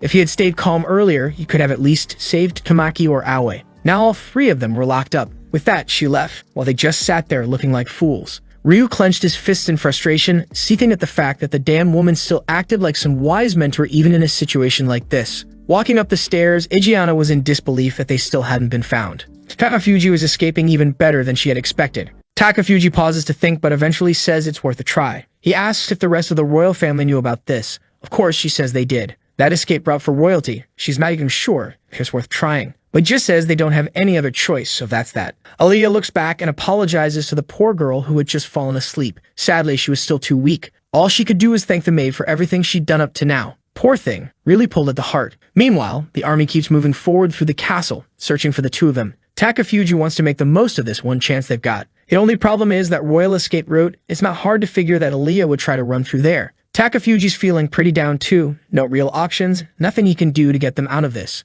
Then he tells her to wait because they're walking right into an ambush. Not just a few soldiers, he means there's no way through at all. To make it worse, soldiers are coming from behind too, so going back the way they came is out of the question. Naturally, the poor girl is confused. What are they supposed to do now? Is there no way to get through without being seen? All he says is that it's impossible. Looks like they were already expecting them to head for that secret door, and now the place is locked down tight. Aliyah knows there's nothing they can do. Takafuji's convinced that if they're caught, they won't just be killed, they'll be tortured. Escaping won't be easy at all. He's thinking maybe there's no way for the two of them to get out. Could this be the moment he finally gives up? But she shoots back that she's not giving up. No way is she going to stand still and let herself be killed. She fight until the very end. Suddenly, her expression shifts, and Takafuji, wide-eyed and stunned, looks like a popped balloon. The rascal lit up, realizing her spirit still wasn't broken. It really seemed possible now. He says he used detection and found out there's an enemy army headed their way. She asks if it's a large force, and he says probably. He doesn't know if these people are coming to rescue the royal family or what, but there's a troop coming in from another country. She asks when, and he replies probably by sundown. So in about 15 minutes, they just have to survive until then, and the whole place is going to descend into chaos. The only downside is there's no avoiding a fight, and she just nods that she understands. Takafuji knows this situation is a coin toss, 50-50 at best. Whether they make it out alive or not is going to come down to pure luck. So he says they'll run to the area with fewer soldiers and tells her to watch their backs. That's when the enemy spots them and starts shouting that the princess has been found. Without hesitation, they launch a barrage of arrows. But the girl, out of nowhere, raises a magical barrier. She starts yelling to him that they only need to hold out for 15 minutes. She was going to survive this no matter what. She's completely locked in, holding up that magic barrier. But even so, arrows are slicing past her arm, almost hitting her face. Takafuji tells her to veer right, and wow, she barely makes it. One of the arrows grazes her hair. The soldiers yell to keep advancing and surround them. That's when Takafuji notices they're moving faster than expected. He uses his 3D vision and senses a group closing in from the left. He warns her, and she gets another barrier up quick. The enemies hesitate, stop for a second, but not for long. That shield only held for about 10 seconds. Takafuji's impressed they haven't been sliced up yet. She's exhausted, poor thing, but they keep moving through the halls. The sun's starting to set, but unfortunately, they hit a dead-end room, twisted, closed off, and hopeless. She's losing faith, and Takafuji apologizes. No matter which way he looked, there were soldiers everywhere. No way to escape. Right then, more soldiers arrive, shout out that they found them, and get ready to fire another volley. Aaliyah tells them to hide, and the soldiers debate whether to charge or not. They end up deciding to keep firing instead. The problem is her magic is running out, and at this pace, she won't be able to keep blocking for long. Another barrage comes, and now her shield's shrunk down, smaller and weaker. She's barely holding it together. Explosions are going off in every direction, and the soldiers yell to get ready for the next strike. But she keeps pushing. No one expected her to be this relentless. She puts up another shield and arrows keep flying. That's when she turns and calls out for Takanori while the soldiers cheer, thinking it's all about to be over. Then they realize, wait a minute, one of them's missing. Aaliyah's starting to wear out. The real problem? She hasn't even noticed. Where's Lee Nori? She turns around calling for him, but he doesn't answer. And then it hits her. She just used as bait so he could escape. Looks like that whole story about reinforcements and escaping together was just a lie, just something to keep her fighting. The soldiers are getting ready to fire again while she stands there completely lost about what's going on. But then through the bars, she sees the sun setting and feels something in the air. Someone appears, apologizing for making her wait. From now on, he says he'll handle things. She's stunned, not understanding what's happening. The soldiers are confused too. There's some dark energy in the air, and they're calling to turn on the lights. What is this? The beast within him is starting to show. He tells Fenrir to take care of them. The fools didn't even notice the shadow behind them, and damn, what just happened? That was brutal. Biting into skulls, ripping through necks. The soldiers are panicking, screaming for help, trying to figure out what's going on. But by then, they'd all become dinner. Just those creepy little horror movie hands scurrying off, and the whole hallway soaked in blood and swallowed by darkness. Aaliyah's collapsed on the ground while the soldier tries to make sense of what's happening. They're calling out for the lieutenant while Takafuji stands there with a smirk. The guy's still freaking out, and our boy calmly warns him, no matter how much you scream, no one's coming, and no one's going to hear you. The guy jumps and spins around, asking where Takafuji Linori came from. But our guy just calls out to Fenrir and asks if he's done yet. Right then, Fenrir appears behind the soldier, saying only this one's left, but honestly, they were all too weak. The soldier loses it, slamming back against the wall, begging for help. And Takafuji just says, I saw you kill plenty of people. Seems fair that you die as payment, don't you think? Not a very complicated logic, but it's fair. He's just standing there, cool as ever. The guy stammers, are you Takafuji? And all he gets in response is, who knows? Then the wolf sinks its teeth in, another one down. Man, that hero of ours. She really held on, didn't she? She's lying in a pool of blood now, too. She calls out for him, saying she's using what little magic she has left to try to stop the bleeding. But wow, our guy is ice cold. He says it's a good call, but goodbye. She's lost too much blood. There's no way she's making it out alive. Then she asks if he's had this power the whole time, and he just tells her not to look at it like that. Yes, he has this power, but he can only use it when the moon is out. That whole reinforcement story?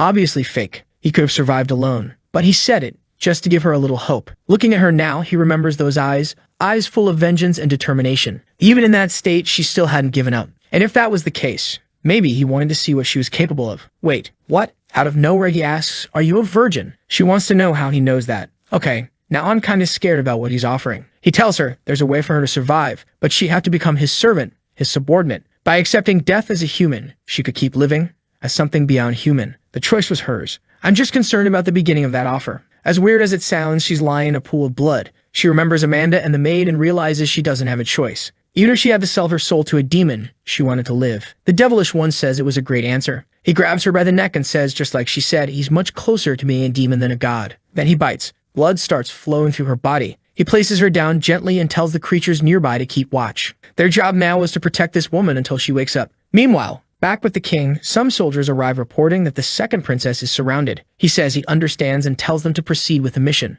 A great nation was about to rise, and this was no time for hesitation. The king was eager to put an end to the hunger spreading through the country and rescue the abandoned orphans. Sounds a little too noble to be true. I seriously doubt it. But then he says he also feels guilty for having done nothing before, and I don't know what to make of him anymore. He knows it's been a long journey to get there. It was tough finding comrades who shared his ideals, but it was finally time to rebuild the nation. Except no, it wasn't. Takafuji already launched an attack and blood went flying. The soldiers freeze in shock and look who's back. Aegiana, the fierce blonde, is here again. She knew something shady was going on. Yeah, the king's already been sliced up like a cartoon steak. Our guy holds up that basketball-sized thing in his hand and declares that with this, their plan had failed. There was no reason to keep fighting. So now what? More soldiers charge in, yelling that they're going to kill. But right then he summoned his blades, saying he actually prefers this option. Since everyone went this far, they might as well keep killing each other until no one's left standing. Boom! Take that to the chest, fools. Our guy thanks them, saying if they manage to hold out until the end, that'll make him even happier. Meanwhile, some girls are running through the castle,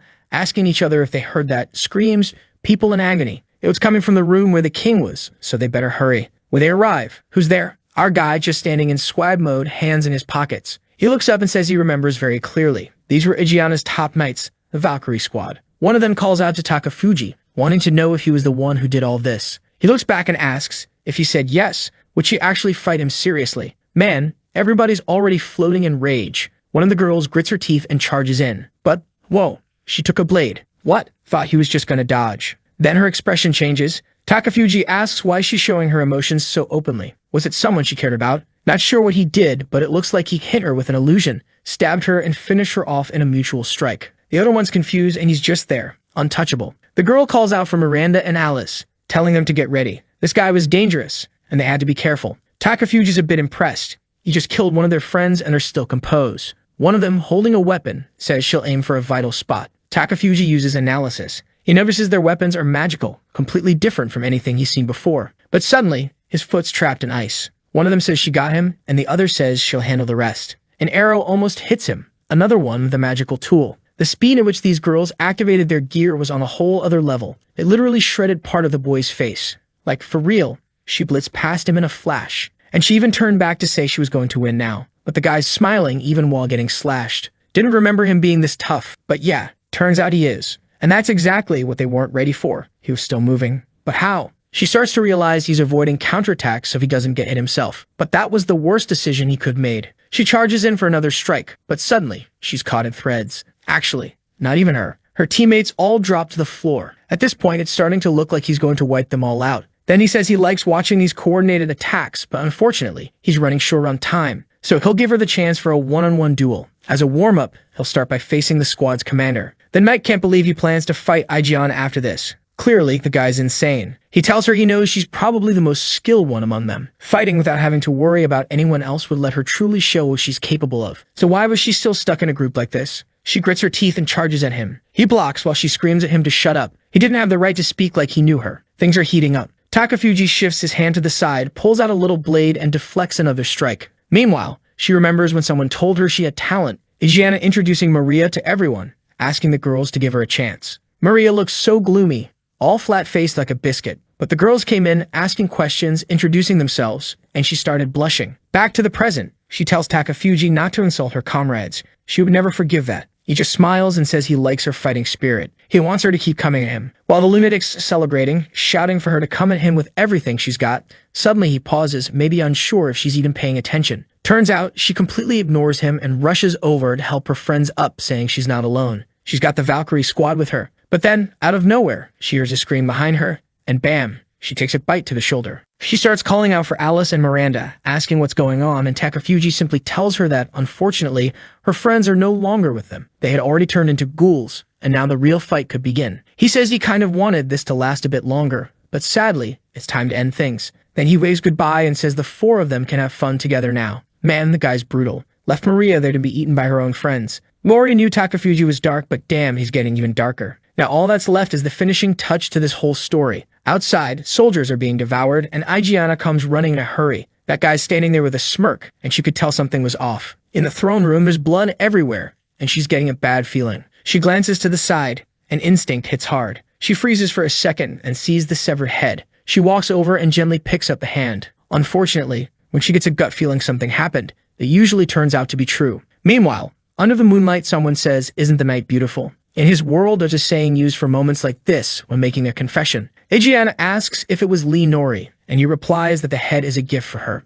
Our guy's about to unleash chaos, no doubt. She's standing there holding the king's head. Then he calls out to Lee Nori, asking if those wings of his don't belong to a demon. Lee just gives a half glance like he couldn't care less. She tells him she knows those wings are the mark of someone who sold their soul for power. It's ridiculous, abandoning all pride just to go that far. He says he doesn't really understand what she means. Everything he did to survive. It's not that deep. She tells him that just trying to survive isn't a good enough reason. What? She wants him to die. Cruel. She slaps her hand on her chest and says she fights for the nation. In this world, having a strong reason to live was necessary, but it had to be for family, not for personal desires. Even if it was revenge that didn't justify it. And if she remembers correctly, she once told him he should never become a demon. Wait, did she just apologize? What? That's harsh. Wow, Takafuji, are you just gonna take that? He puts a hand over his face, clearly not pleased, and opens up about it, saying her brother was truly noble. Even after she betrayed everyone, she still treats him like some student. What a shame. Her plan had failed. And now he tells her it's time to wake up. There's no one left here to fight beside her. He calls out her name and tells her to look around. Wolves are crawling out of the walls, dragging soldiers' bodies. There was no one else left in this place. No more soldiers. No more Valkyrie squad. Everyone who came with her and everyone she was counting on gone. The only one left from her squad was her. Sure, a few people were just neutralized, their lives could still be spared. But of course, that would come at the cost of her sacrificing herself. Still, it's not so easy to understand. He brought all this chaos upon her, but now he's kind of disappointed. Maybe there wouldn't be a good fight after all. He considers using mental interference to force her to fight, though honestly, she already seemed pretty fired up. He plays it off like he's bored of saying none of this is really exciting anymore. So he's going to be nice about it, since he already killed the king. If she dies too, it's all settled. As for the other soldiers, he'll try to spare as many as he can. But Adriana draws her sword. He asks her what she thinks she's doing. But she's dead serious and slams her blade into the ground, activating her aura. And with that, she says this is a moment of silence for her comrades, those who were humiliated and killed, and also for the ones who were ready to die following her decision. Looks like she's about to go all in on Takafuji. Was that what he wanted? Well, now he's gonna get it. He stays calm and asks, in other words, if she's really willing to abandon all the knights. But she replies that she dedicated her whole life to training those knights, and now with her own hands, she'll be the one to kill every single one of them that's under his control. Takafuji, caught off guard, says that if she does that, there won't be anyone left to govern the country. The whole place will collapse. She just answers that there are still people, ordinary people, left. Even if all the nobles, soldiers, and the royal family are gone, they're just side details. As long as the people still exist in the nation, it can be rebuilt. And that's exactly why she'll keep fighting him. He suddenly pauses, then smiles. She's confused. Why did he look satisfied? That's when he apologizes for underestimating her. Bluffing now would just be wrong. He's going to respond with full honesty. The corpses on the walls, they were just what was left of soldiers who failed to become vampires. There's no saving them anymore. The truth is, everyone she counted on is already dead. Right now, she's nothing more than food to them. Damn, now we're getting the full villain backstory. Adriana calls out Takafuji Nori's name and says he's way beyond redemption. That's when she draws her sword and its glow is blinding. She shouts that he's her enemy. Takafuji feels something strange and starts backing off, and with a single slash, she tears through everything. He's stunned. She was way more dangerous than he thought. She had finally revealed her trump card. She'd drawn the ancestral weapon. He never imagined that all of his ghouls could be wiped out in an instant. And that look in her eyes, that was exactly what he wanted. That was what he'd been hoping for. He spreads his arms and calls out to the commander, saying he's going to use everything he's got to face her. Right now, they were enemies. Adriana stands there, staring him down, and her aura keeps surging, again and again. You can feel it everywhere. But Takafuji warns her that several of her allies are still standing. He wants to see how long she'll last. And then he spots the Valkyrie squad. Adriana glances to the side and remembers the girls. In her memory, she lets out a single slash, tearing through everything. Wolves charge, but her sword slices through like butter. She asks what the problem is he just going to stand there and watch? If he's not going to make a move, then she'll go first. Takafuji's clearly shaken. Even his stealthy attacks aren't working. And honestly, she seems way stronger than him. Close combat was not a good idea. He remembers a lesson where he once asked, what was Captain Adriana's greatest strength? She answered that she had always been pretty strong. And when she became commander, the queen blessed her with an ancient weapon, type of item that becomes far sharper and more precise when infused with magic. So yeah, that's why she's slicing like that. Not that they're her friends anymore, but still, those guys were getting shredded like paper. She was deflecting everything. Takafuji's attacks weren't doing a thing. That dark enhanced human he trusted so much, she was being obliterated. Watching Adriana's sword, he couldn't help but admire it. That thing really could cut through anything, and she didn't even need magic circles. Suddenly, she unleashes two massive hammer-like punches from above, and now he's even more confused. She rips through his wing, and then she asks, what now? What's he going to do without any way to escape? He tries to steady himself by sticking a knife into the wall, knowing the last thing he can allow is for her to get close. He throws out a few more attacks, but she's cutting through them like it's nothing. He keeps trying to stay pinned to the wall, desperate, but of course, she easily gets closer. Somehow, he flips through the air, managing to slip past her back, but damn, his arm gets sliced clean off. The hand went flying. He lands behind her and says he thought he was doing pretty well. However, it seems there are truly no blind spots in her attacks. He's still bold. She says he's actually pretty agile and should become an acrobat. He apologizes, but unfortunately, that's not really his thing. At that moment, he notices the pure mithril sword in her hands. The item not only allowed her to channel her mana into the sword, but also to use any magic without a magic circle. He then says that this mithril stuff is pretty effective against a demonic boy.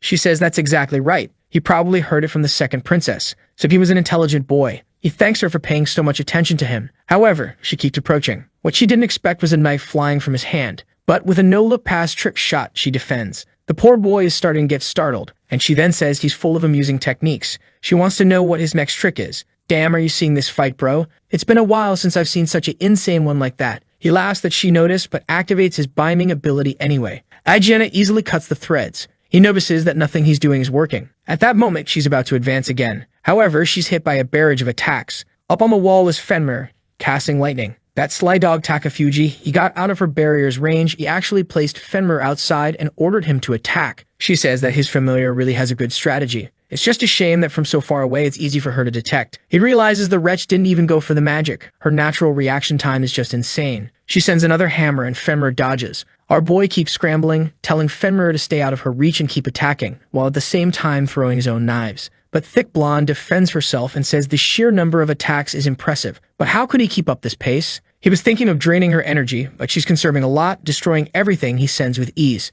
The way things are going, they'll run out of knives and mana long before she does. He's trying to think of a plan considering her barrier is covering the entire area. Her reaction is fast enough to ignore any volume of his attacks, not to mention that Fenrir's accurate attacks aren't being accurate at all. He starts to notice a certain contradiction. If her reaction time is so good, why is her barrier extremely close to her body? So he decides to get closer, thinking there must be a weak point in that. The commander wonders if he's coming at her like a madman because he thinks she's too distracted by defense. His mind is too simple. It's not as if she can't deal with it. And man, she immediately goes after him. She had raised a barrier behind her and damn son, he got his hand cut off. Our boy is going to be just a stump soon. And then she says his end has come. All she has to do now is run this sword through his head, and it's over. He, however, smiles and tells her it won't be that easy. From beneath her, the wolf emerges and takes a bite out of her leg. His wolf, it came from beneath her shadow, and he says that since her detection is extremely close range, the only way in was through the shadows. At this moment, she doesn't know whether to deal with the thing on her foot or the man approaching her. Since the wolf seemed much more defenseless, she decides to deal with Takafuji.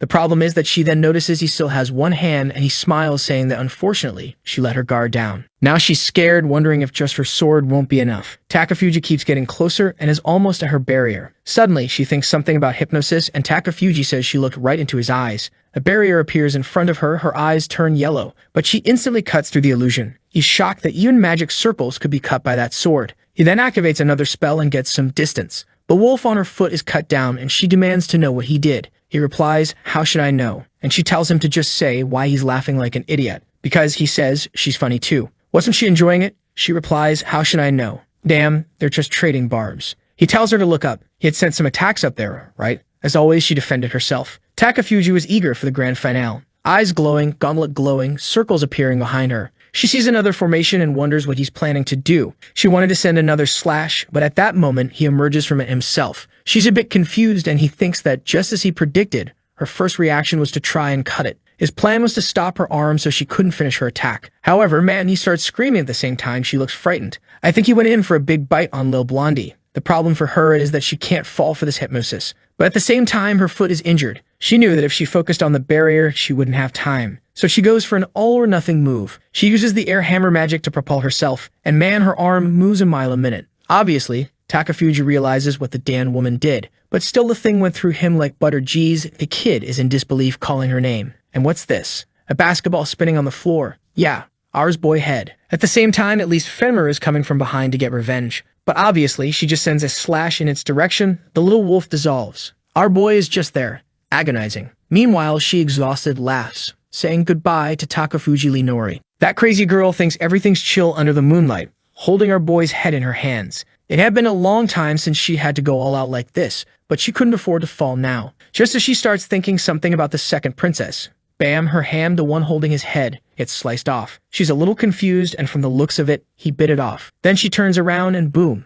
takes a kick to the headless body and crashes into the wall. The poor thing's exhausted, and when she opens her eyes, there he is, our guy, holding his own head. He fits it back in place like it's nothing and says he's fine, even cracking his neck. She's left wondering how it's even possible that not even Mithril worked on him. Showing his arm, he says it's funny how everyone assumes Mithril would work just because it's supposed to kill demons. Even though that might be true in this world, unfortunately, he's not from here, so the rules are different for him. She's still trying to make sense of it, and he explains that he confirmed it back when she cut off his hand. Ajiana realizes he had deliberately pretended he couldn't regenerate it, just to get her to lower her guard. Definitely a smart move. Takafuji's over there thinking that from the beginning he'd suspected that the brain wasn't all that important for vampires. During his fight with Fenrir, all his vertebrae had been shattered, and yet he kept running like nothing had happened, which made no sense. The truth is, a vampire's heart is the real core. Everything else can be destroyed as long as the heart stays intact. Then he says it's just by luck that he's the one who came out on top. Sadly, he didn't have much experience against someone as skilled as her.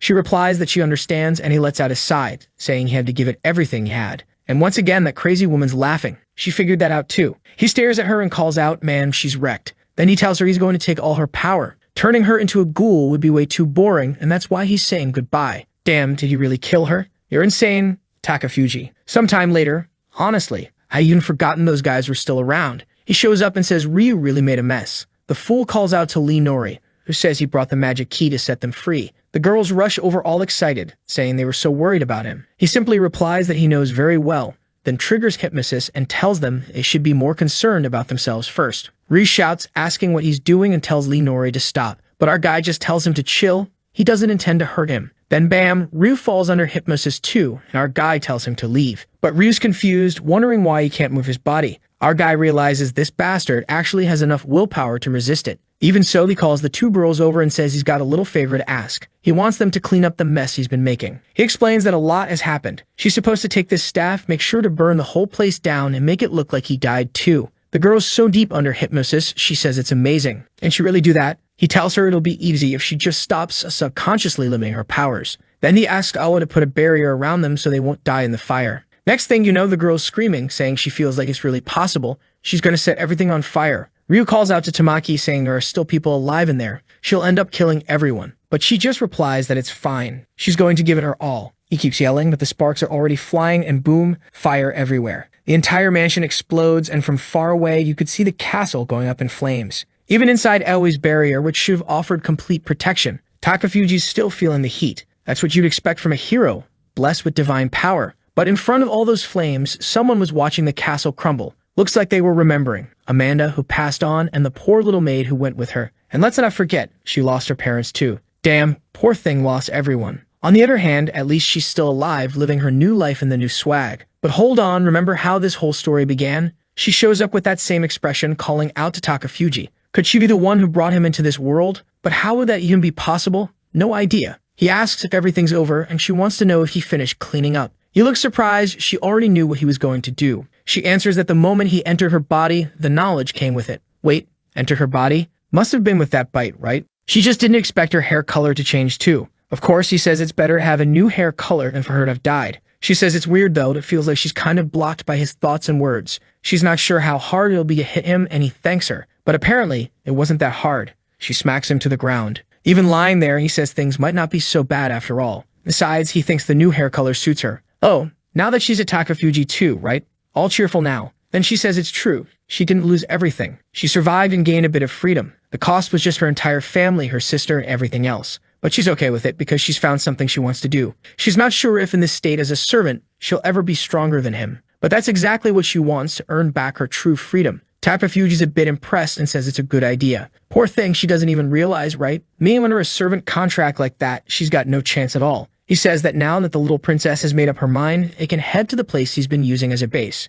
She's confused as he starts walking off, but he tells her that after explaining everything, it's better they get away from there first. She's already all stunned and impressed because, what the hell? He's using that old Fenrir barrier that hides everything. Even set up his little shack inside it. She wants to know how he built something so complex, and he says he just used his forging skills. Even so, she complains that the place is kinda plain, right? Not to mention too small for two people. Takafuji, poor guy, just tells her that of course it's going to be smaller than the castle she used to live in. No way to hide something that big anymore. And she better get used to living in a tiny house that doesn't even fit a bed. She sits down next to him and says she doesn't care. She never saw herself as royalty anyway. And besides, not having a bed is fine. She'll just sleep right there next to him. After all, she survived thanks to him and doesn't owe anything to anyone. He's a bit thrown off, and she says this is the only way she can repay him. Girl, what are you thinking? What are you trying to offer here? That's what Takafuji's wondering. He says that from the looks of it, he won't even have to give an order, and she replies that she's ready. He tells her to take it off, and boom, she's healed. My god, what's going on here? Dude, seriously. And she stands up all fired up, asking if it was good enough. Takafuji activates his special vision, weapon forging vision.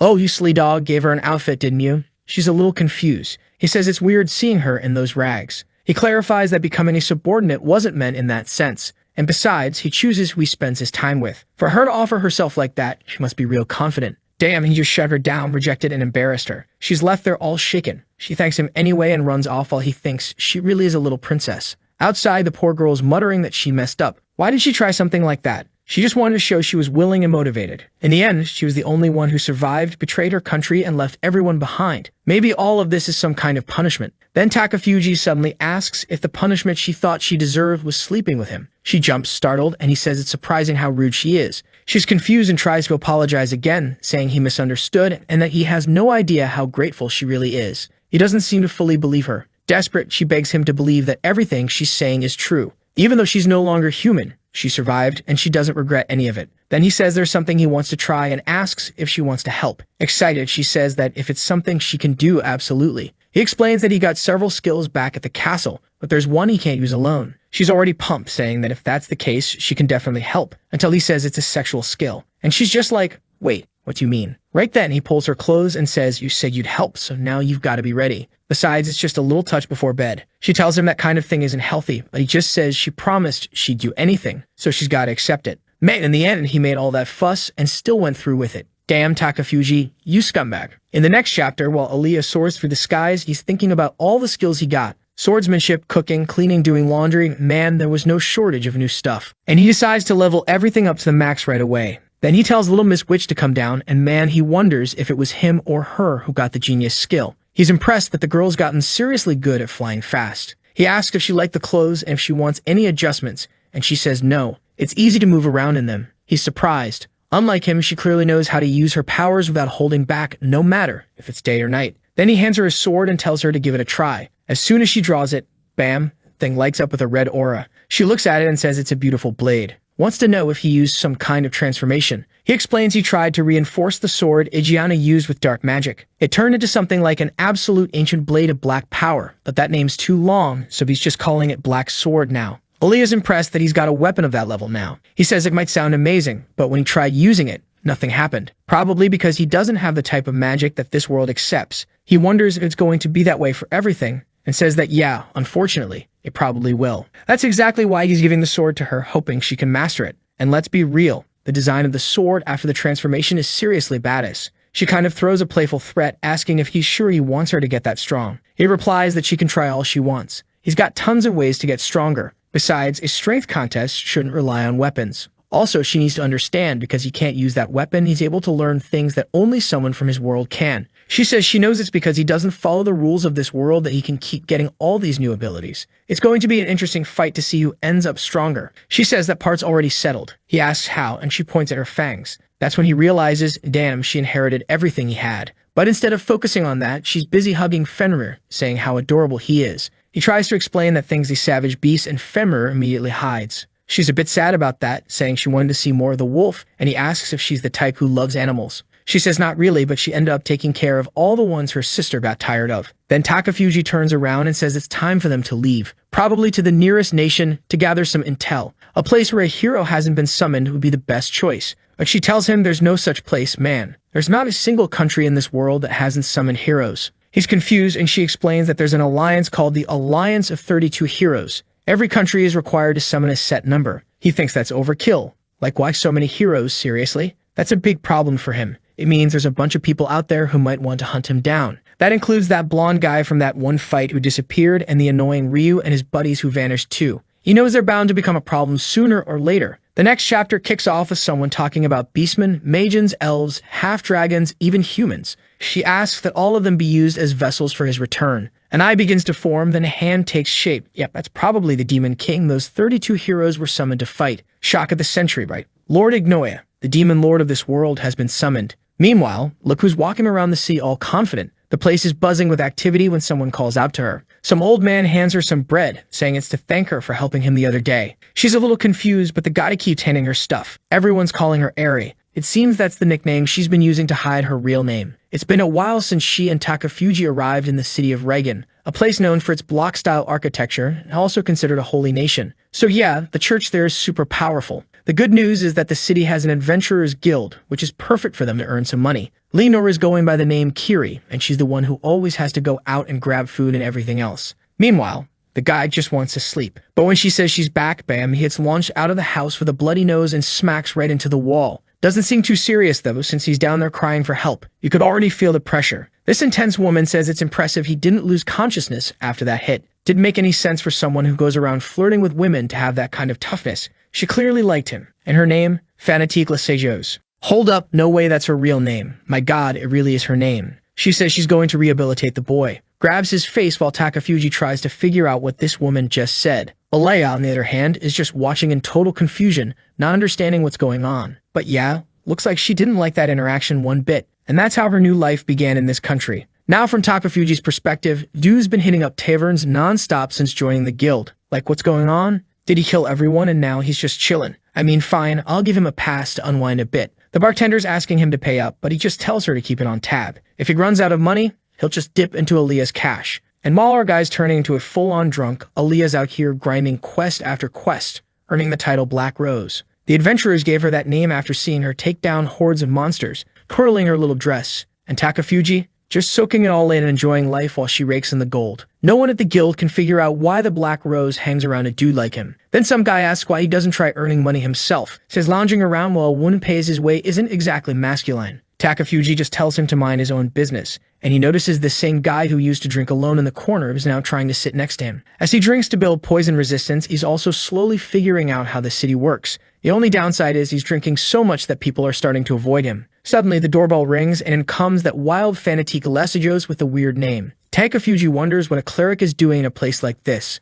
and of course, he immediately invites her to have a little drink with him. But she says drinking that much isn't good for the body or the soul. Everything in moderation. It's better that way. He, however, starts staring at the mark on her forehead, saying he can't quite see it clearly, and asks her to come closer. Dude, I don't know what happened there. Did she lean in, or did he try to pull her? I think he went to grab her and she dodged, saying he can't just touch something like that. And that's when Alea walked in, and everyone in the bar saw him getting slammed to the floor, all bloodied. She sees the crazy woman grabbing his face, amazed he hasn't passed out completely. The guys in the bar are cracking up, saying the drunk totally deserved it for lazing around all day. Finally, someone was gonna knock some sense into that guy. Fanatique says that's exactly what she plans to do. Her god doesn't forgive anyone. Then she declares that in the name of her god, she's taking the boy with her. But then she notices the Black Rose staring her down and asks if she needs anything. Poor Alea, totally embarrassed, just says no. Like, wait, she's not gonna save our boy? Oh no, turns out she does want to know what that woman's planning to do with the guy. Oh, don't be like that, she says the dude hit on her. But honestly, it's impressive how tough he is.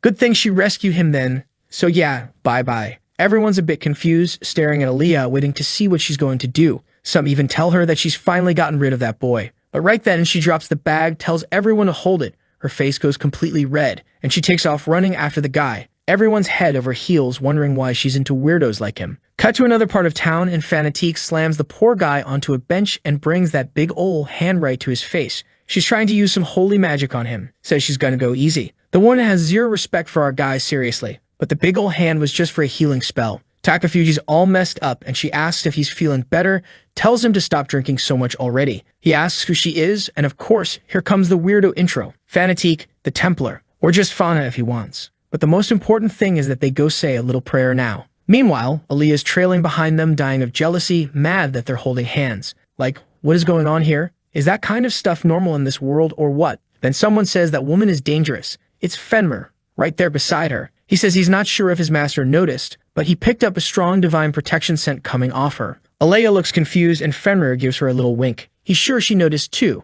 That's why she needs to keep following the boy. Inside the church, Fana tells Takafuji to enjoy the moment. It's lucky to be in a place as incredible as this. Then she asks his name and he says it's Kiri while staring at the statues, asking what they are. She tells him that's the main goddess. He doesn't need to worry, just copy what she does in prayer. Bring the 5 fingers together to represent the main goddess, then the other 4, close your eyes and pray. So now he's just playing along, not sure how he even ended up there, but hey, might as well have some fun while he's at it. He starts thinking about how he's never actually prayed before in his entire life, but while he's praying, someone, or something, seems to notice his presence. Fana looks a little startled. He starts feeling like something's watching him, like he's connected to something all of a sudden. He wonders if it's Fana's doing, but some other instinct tells him it's not her. And whatever this is, it doesn't feel like normal magic or any physical phenomenon. It's like something is literally watching his soul, and he's not happy about it. He demands to know who the hell is messing with him like that, then says he doesn't know who it is, but they better get the hell out of his head. And just like that, the connection seems to vanish. Fana says she noticed he was praying with more passion than she expected. He must have realized how beautiful it is. Now that his heart's been purified, it's time to move on to the next step. Takafuji, though, was just staring at that smiling statue, curious about this mysterious power now. He knows he'll need to come back and figure out what really happened in that place. Somewhere else, two women are talking. One with white hair says the connection was broken, but one with blue hair agrees she never imagined a human could pull that off. And somewhere in the shadows, the garden host squad now knows exactly who Takafuji is, or rather, who Kiri really is. The bell rings, and our boy Takafuji is back at the bar. That bearded guy is still there alone, right? I don't know if I'm crazy, but that dude kinda looks like the Demon King. Just hit me now. 10 out of 10. And he says our boy's looking good. Dang, when did Takafuji get beat up that bad? Alright, that was Fanatique, who totally wrecked him in broad daylight when he was all weak. Just wait till nighttime, woman. Let's see what he does to you. He's just thinking to himself that this lunatic, who calls herself a Templar, suddenly started attacking him out of nowhere. And the problem is, her hits hurt. A lot. Not just because she's strong, but because he's a vampire and she's using light-based attacks. Then she says she noticed back at the tavern that he has an exceptionally sharp eye. Too bad his body can't keep up with it. Once again, he's surprised by how sharp she is. But she couldn't care less and keeps hitting him, saying he'll get used to it eventually. While he's begging for a break, Aaliyah's off to the side watching it all, saying the poor guy is really suffering. Maybe they should help him. If this keeps up, there won't be anything left of him. But Fenrir reminds her that Takafuji asked them not to interfere unless it was a real emergency. Besides, he's pretty sure the guy could escape anytime he wanted, so maybe he has some other goal they don't understand. And finally, his goal is reached. Time to run. Back at the bar, the bearded guy says he gets it now. He's impressed that the kid actually managed to escape that maniac. But Templars in this world? Yeah. They kill in the name of offering things to the main goddess. They've got all kinds of powerful tools, and the biggest problem with dealing with them is the strategies they use. That's why he tells Takafuji not to get too involved and to forget about becoming a Templar himself. It's not gonna suit him. Takafuji replies that yeah, he definitely felt that wasn't his thing. But what he wants to know is how is this guy so sure he can't use magical tools? Right in the middle of that chat, boom, Fanatique shows up again. Girl doesn't rest. She tells him he runs well, but it's time to get back to training. Seriously though, dude went right back to the place he got captured the first time. Genius move. The bearded guy wonders if the two of them are actually close friends. Like he knew our boy was a bit of a perv, but he didn't think he'd go as far as letting himself get beat up just to have her around. Takafuji was trying to come up with a strategy to deal with that kind of magic, but at this rate, he was going to die before figuring it out. That's why, knowing the only thing that worked, he played the card. He suggested they go back to the church for a little prayer session, and of course she was thrilled. She's all giddy, saying she can't believe he wants to come pray to the goddess. Truly, his heart must be changing. But really, the guy's just trying to escape her torturous training and dig deeper into that strange phenomenon from before. When he gets back to that spot, he immediately feels that the sensation of being watched is gone. He wonders now if the master and the other worshippers are actually connected to someone else. And wait, why is he calling that girl master now? What he does notice, though, is that since his detection skill can't sense who it is, it's probably some power from another world. Maybe, like his own abilities, it didn't originate from this place.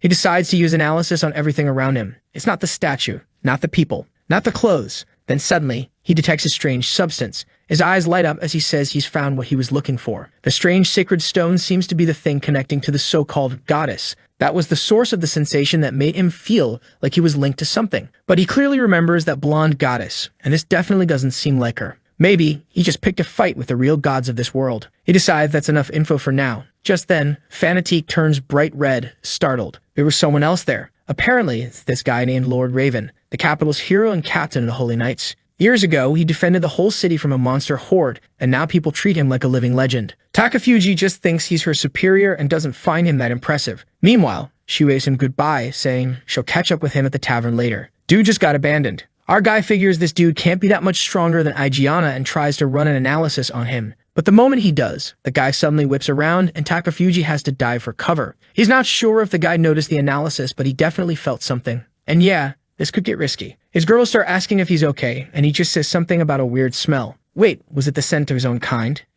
Could that guy be another summoned hero? Yeah, it would make sense. A little while later, stuff's getting wrecked and Aliyah's just sitting there, bored out of her mind, watching the two of them fight. Looks like Takafuji's been training with Fanatique all day, and they're barely even talking. That's what's making her so bored. Fanatique is trying to land some of her holy hammer strikes, saying he's finally learning how to dodge. He thanks her, kind of unsure if that's the right thing to say. Since that fight with Aigiana, he's learned how dangerous magical tools can be. But Fanatique wants to know if he's just gonna stay on defense forever. He's thinking about it, remembering those black knives of his. But the problem is, they rely on dark magic. So he just tells her to forget it. Suddenly, she smiles and slams him with another hammer strike, saying it's settled. Tomorrow he's going weapon hunting. An adventurer can't be walking around unarmed. Besides, she's busy all day tomorrow with Lord Haven, so training's cancelled. He's a bit confused. Does this girl actually like Lord Haven? Later in the evening, he goes to talk to Aaliyah, who's sitting all downcast. He asks if she's figured out how to take him down yet. She's been watching all the training, but she just replies with a distracted no. He comments that it's weird. She and Fenrir have been watching him all day,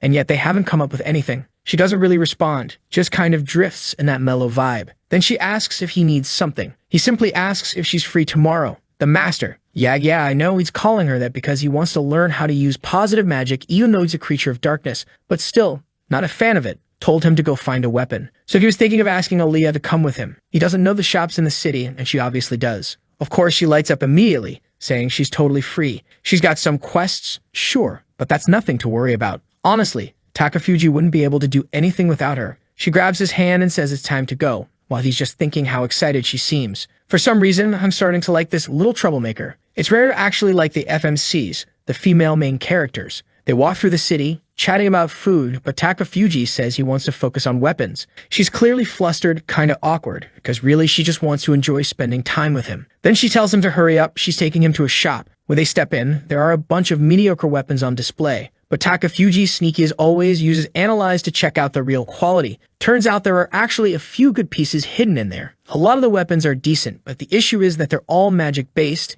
and he doesn't have this world's mana. Then she points out this massive, skull-themed scythe, saying it's super cute and not even a magical weapon. But he turns it down. Our guy's starting to act all swaggy with her, huh? She's thinking the same, like, yeah, it does suit him. He tells her she should take the chance to buy something too. Her katana draws more attention than it should. She figures he's right. Something more compact and low-key would be better. In her case, all it takes is a glance to the side and she's already found what she wants. But before she can grab it, Takafuji reaches out and says he'll check it first. It's a mithril dagger, exactly the kind of item he hates the most. As usual, it functions as a magic conduit, so yeah, perfect for her. She starts worrying about the price, but he tells her not to stress. Of course he goes out hunting at night. That's why he spends the whole day drinking at the bar, right? Did everyone forget he's a vampire? She's a bit hesitant about the money, but he tells her not to worry. He only spends on booze, so he'll cover it. She's all flustered, head tilted like always. The shopkeeper thanks them for the purchase, and Takafuji says it's a shame. But in the end, he didn't find anything for himself. But she wants to know, does he even realize what that dagger means? He's confused.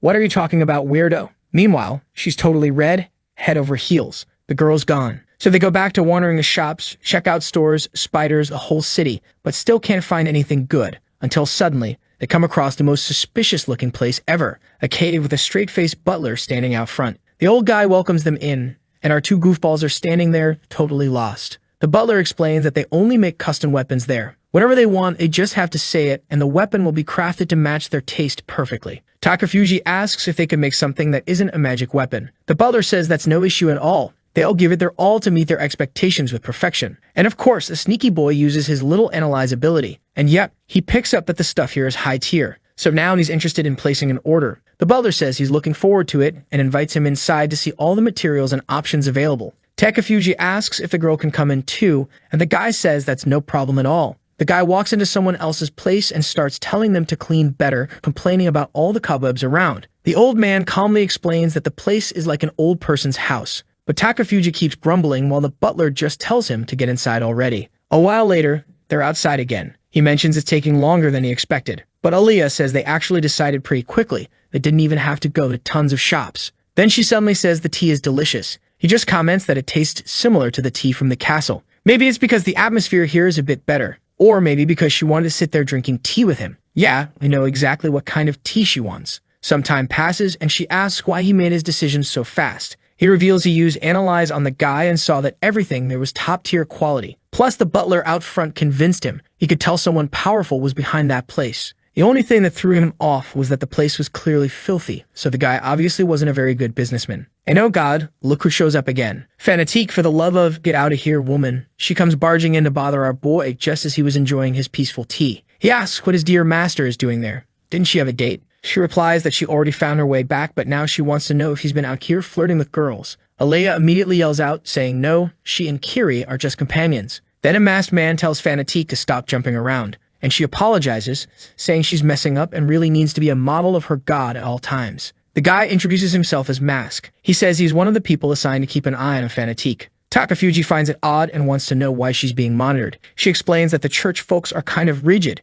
They're starting to question her relationship with Kiri. Mask adds that all church women are expected to remain virgins, so Takafuji is considered a threat. He finds it strange that a guy like him, who's already got a beautiful adventurer like the Black Rose, is now apparently chasing after Fanatique too. Rumors about the two of them are spreading all over the city. Takafuji just says people seem to be saying whatever they want. But then Mask goes on to say that he's also interested in the person allied with the Black Rose. He pulls out a letter and reveals he's the #1 fan of her fan club. And now the guy wants our boy to teach him how to attract women like that. My God. He slams his forehead on the table and declares that from now on, Takafuji is his master. Sometime later, the guy is still clinging to him, pestering him for dating tips while the two girls chat off to the side. But then Fanatique asks if it's really true that the famous Black Rose is allied with that drunk. Aaliyah answers yes. Then Fanatique glances to the side, notices the mithril dagger, and asks what that's about. All curious like, girl, mind your own business, please. That's probably what Aaliyah wants to say. But Fanatique seems a little confused.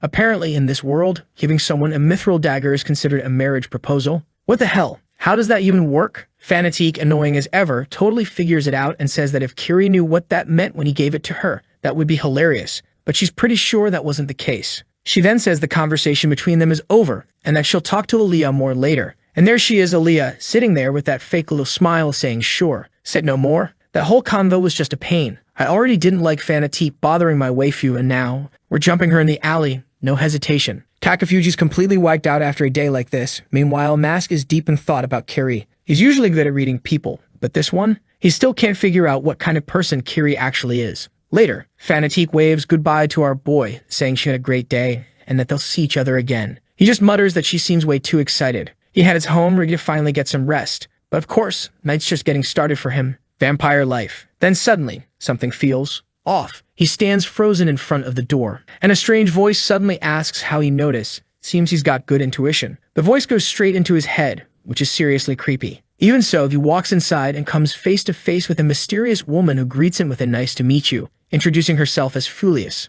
Takafuji doesn't look very impressed, just asks if she was the voice in his head. She comments how odd it is that he could sense her presence but doesn't know about spiritual magic. Girl, you're walking around dressed like that. Whoa, ma'am, take care of yourself. What is that outfit? Yo, you two, don't take us down. She says she'd been hearing a lot about him and wanted to see what kind of trash he was. But if he wants, she's willing to teach him spiritual magic. Make it make sense. Then she grabs his hand and tells him to come closer, pulls him in. What the? Warriors, slow down. I want to be Takafuji and not watch him get dragged like that. The girl straight up says he got pulled into bed by a stranger and didn't even resist. His only reply, you're hot. Also, he's got a rule. When a feast presents itself, he devours it. Okay then. Suddenly, she activates interference magic. Thought we were going in that direction for a second, but nope, she had other plans. He thought that with them being so close, her hypnosis wouldn't fail. But she looks at him, gives him a little heart, and says, unfortunately, not tonight. Even so, she plants a kiss on him, and boom. He's out cold, tossed into some other realm. Not quite the rhythm we were expecting. When he wakes up confused, he asks where they are. She explains they're in her mental world, basically a dimension that exists inside each person, and she just keeps growing in power. Vines start sprouting from the ground, and she says that in this space she controls everything. He can't do a thing. For example, she can strip him of his armor, let's say, leaving him spiritually exposed. She then says, well, it gets complicated here. Basically, she's going to drive him mad, but like, in a clean way. She wants to make his soul dependent on her. And yeah, she's going in for the full takeover. Takafuji's trying to resist, but it's not looking easy. She points out that she noticed he's a virgin and wants to know why he has so many attendants but never does anything. Maybe he's just afraid of intimacy. And yeah, he starts radiating dark energy and tells her to shut her mouth, saying fear has nothing to do with it. Suddenly, a magic circle appears behind her, and the world she thought she had full control over, bam, starts falling apart. The plants begin rotting and a hand reaches for her face. Takafuji goes full demonic mode and tells her to shut it again. All that just to avoid being devoured. Okay. The bastard even questions this so-called absolute control of hers. How convenient, because when it comes to domination, he considers himself quite skilled too. Meanwhile, Aaliyah walks up to the door and walks right in, telling him to stop leaving things wide open, when suddenly, yep, she walks in on that scene. The girl is crying black sludge and Takafuji just turns his head like, oh hey Aaliyah, you're back. I thought our waifu was gonna give up, but nope. She pulls out the mithril dagger. God help us. Meanwhile, the other girl, now properly dressed, drops to the floor like a weirdo. And what the? Is that a tongue in his mouth? Nope, he spits it out. That's what that was. Ah, okay, so she must have absorbed that full-size body, but her real form is this tiny one. She was using charm magic to seduce humans and extract information. Ah, crap. I would have spilled everything too. Her name's Sylphie, and she's a high-level wind spirit, though she'd been dominated by Nori. She's explaining all this to Aaliyah, who's now smiling like crazy, thinking she's adorable. Takafuji asks if this supreme god is the same one who tried to reach him back at the church. Even without her answering, he's already sure of it. Looks like things are moving faster than he expected if someone's already trying to seduce him like this. But he immediately demands she tell him everything she knows. Otherwise, obviously, her ending won't be pleasant. The poor thing's trembling, totally shaken, until she suddenly regains her composure and says she's a high-level spirit and won't spill everything just like that. He says he's impressed, so she really plans to talk back to him. Fine, he has other ways. He flicks her in the stomach. Actually, not the stomach, because hearts literally fly out. Dear God, Takafuji's gonna get arrested, and the girl's turning red, demanding to know what the hell that was. Yep, that's right, girl. Cover yourself while there are literal hearts floating in the air. Then he casually throws her to the side. Jesus. Let me just say this. Classic anime madness. Anyway, sometime later, it looks like she ended up guiding them to the nearby forest to get some information. Turns out she needs to be physically present in certain places to use her abilities. What's odd is that her hair turned black, probably due to the domination he used on her. Takafuji finds that fascinating. He never thought his ability, which normally only works on living things, would affect his spirit. It didn't seem as strong as what it does to Aaliyah, but she was still kinda under his control. He asks where spirits usually reside, and she says basically anywhere. She doesn't know of any place where they don't exist. That's terrible news for Takafuji. He can't sense spirits,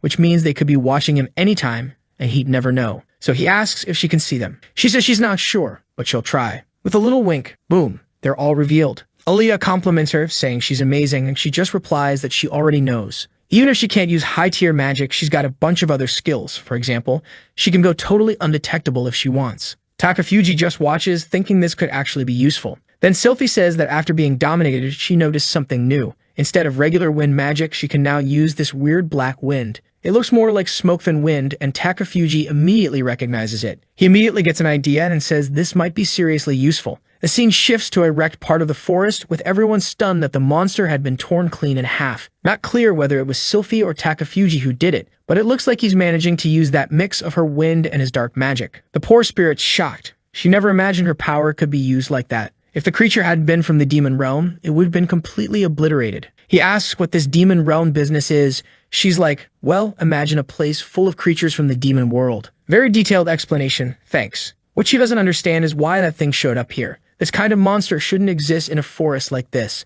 The king of the night hunt, Takafuji, agrees this doesn't belong here. Aaliyah asks if Sylphie's ever been to the demon realm, and she says no, but she can tell that the spirits in the forest are scared. Aaliyah adds that yeah, it's strange creatures like that would come here on their own, which makes Takafuji wonder, why did that monster show up in this place? And look who it is. Yeah, that guy. The one we were suspicious of. The demon king had a red beard, and so does this guy. Turns out there wasn't just one, but two of them. Sometime later, Takafuji's sword is finally ready, and damn, it looks so basic. Aaliyah's excited, saying it looks easy to use. He agrees it's high quality, almost like his arm naturally extends to the blade's tip. She mentions she heard the craftsman is moving out. That's a shame, considering how good his items are. The butler confirms it. Carrie will be the last person he serves in this city, but he's glad he liked the sword. Maybe they'll meet again somewhere else, but not here. Until next time, he says, yeah, that old man definitely knows something. Outside, Aaliyah's celebrating that they didn't have to pay out of pocket, cause it wasn't cheap. But Takafuji just used Fanatik's money, thankfully. Aaliyah asks if he at least thanked her. He says, not a chance. She's the one who made him buy the weapon. Let her pay for it. And speak of the devil, look who's over there, praying. Unbelievable. Now it's Takafuji walking up to her. He glances it over, and it seems like she's checking out his new sword. She says it's definitely high quality and very practical. But he points out that, as she probably noticed, it's not a magical weapon. His body doesn't respond well to that kind of thing. That's why she has to understand, no matter what she teaches him, he's not going to get stronger. The weirdo smiles and asks if he's already tired of training with her. Of course he is. He just says he never liked it in the first place. And honestly, it doesn't make sense to keep doing this. It's just a waste of time. These training sessions are over, and she's just wasting her time too. I thought she'd be upset, but no, she just laughs and says it's true. Even if he spent his entire life training, he'd still stay at the same level. That's why she'll stick by his side, until he does get stronger, because believing in people is her specialty. What the girl, you just got turned down, get away from our boy. He already has FBI Spirit Girl and the clingy one. He mutters that she's just an annoying woman who won't leave him alone. But since that's the case, maybe it wouldn't hurt for him to put in a little more effort too. Next chapter starts in a bar where some guy is staring at a blonde woman saying she has peculiar interests and very moisturized lips. Then he comments on another one saying her body is extremely well trained and there's no way she's still pure. Takafuji is nearby, drinking, and instantly spits it out, saying the guy really does have a good eye. Mask answers that it's a skill he developed from spending so much time in the church. Since purity is revered there, he ended up getting pretty good at spotting it. And now our boy Takafuji is hanging around with this guy. Strangely enough, the guy was actually really good at conversation. So good, in fact, that Takafuji almost let a few secrets slip here and there. He's starting to wonder if there's a deeper reason behind it all. But hey, the guy's paying for dinner, so whatever. That's when Mask asks about the next one, and look who's walking in. Mask immediately comments that her hip movement is devastating, like it radiates both dignity and despair at the same time. She manages to seem pure, but with a vibe that, yeah, we're not even gonna repeat what he said. Just seeing her on the scoreboard is enough to guess. Takafuji bonks in with 2 branches to the head. Seriously, stop throwing women into the middle of the bar. Y'all try and get banned? The idiots apologize and the girl walks out. Takafuji then asks why Mask's always around him instead of watching over Fanatique. Mask explains that the only reason he's even keeping tabs on her is because Takafuji is around. On top of that, there's some kind of exam coming up. This city is where the other priestesses come to pass their trials, and from the looks of it, Fanatique's about to either beat the brakes off everyone or get wrecked herself. These exams don't play around. Of course, the church is confused about Takafuji's presence since Fanatique, who normally takes things seriously, has been spending all her time with him lately. Takafuji asks if she's strong. Mask says she's reaching the final levels of training and doing her best. Then the door opens again. Speak of the devil. The Demon King himself, the King of Booze. Takafuji casually greets the old guy and says he needs a favor. The bearded man says he can clean up his own messes. They get into that half-distracted bar banter, but it's clear the old man already knows Takafuji isn't normal, while our guy is still completely clueless. Suddenly, Mask says he's leaving. Apparently, he doesn't get along with this man. Takafuji just asks him to pass along an apology to Fanatique. Before leaving, the bearded man tells Takafuji to be more careful with the people he associates with. But Takafuji shoots back that he's not taking advice from someone everyone ignores, except him. He waves goodbye to Mask. But then Sylphie, speaking from within his shadow, asks how he can even stand being near that guy. Even from where she's hiding, she feels a strong instinctual aversion. She's certain this man is fully aware of the existence of spirits. The old man speaks up, saying Takafuji's new companion must be a high-level spirit. Takafuji realizes this guy isn't hiding anything. The old man just says the timing is perfect. Now he knows Takafuji can see souls and use spiritual abilities. Aaliyah looks confused, and Takafuji activates his special vision. What he sees, the name Igno, race, demon, dragon, beast, chimera, homunculus, divine protection, reincarnated, divine punishment. Too much info to process, but one line says it all. Current demon lord. That's the part that really matters. Takafuji's stunned, completely frozen. Then he starts squirting bullets. Aaliyah seems to notice something's off too. And just like that, the demon lord asks if they should step outside, says there aren't too many people around. Might be better for him. And for Takafuji Linori. Wait, he just said his full name. He's not supposed to know that. Aaliyah realizes it instantly. Takafuji stands up and says, sure, it's fine. Aaliyah says she'll go with him, but he gives a direct order for her to stay put. Because of the pact, she's locked in place, unable to move. Out in the forest, the demon lord tells him to relax, asks if the location works. But Takafuji doesn't say a word. Silent, staring. The demon lord admits it's tough to ask someone not to be on edge in a situation like this. Suddenly, he expands his aura. And just like that, the spirit hiding in Takafuji's shadow starts breaking apart. He says he doesn't want any spirits eavesdropping on their conversation. Poor Sylphie. She collapses on the spot. The demon lord apologizes, but says that unfortunately, it's just the two of them now. Then he says Pevoko. He's got a mix of elf ears, droopy demon horns, and even some dog ears. Dude's got everything going on. And he asks Takafuji what comes to mind when looking at him. Naturally, right? We're all thinking the same thing. This guy's a total mess. Just a swirl of everything with a beard slapped on top. The demon lord admits it. He knows his appearance is revolting. He even has a tail. He belongs to the chimera homunculus race. Originally, he was just a regular demon like any other, but he gained this body in his second reincarnation. He figures Takafuji must have come from another world too, which would make this his second life. For the demon lord, it's already the third. He was born in this world as a demon and served as the demon lord 2 generations ago. In his first life, he was already absurdly powerful. He had everything he wanted, killed everyone who got in his way. He took wealth, women, power, laughed in the face of anyone who tried to stop him. After wiping out all other races, he even started killing demons. I killed the dwarves and stole their treasures. I burned the forests of those annoying elves. I wiped out the beastkin and the dragon clans too. And I laughed thinking, finally I'm free. I'm happy. Or so he thought. He kept chasing this so-called happiness. But of course the story didn't end in a cheerful way. He died, still standing fighting. Total giga-chad. Takafuji asks, have you died? The guy says, no. I never met anyone strong enough to kill me, but I did have a lifespan. And once it ran out, I found myself in a blank white space.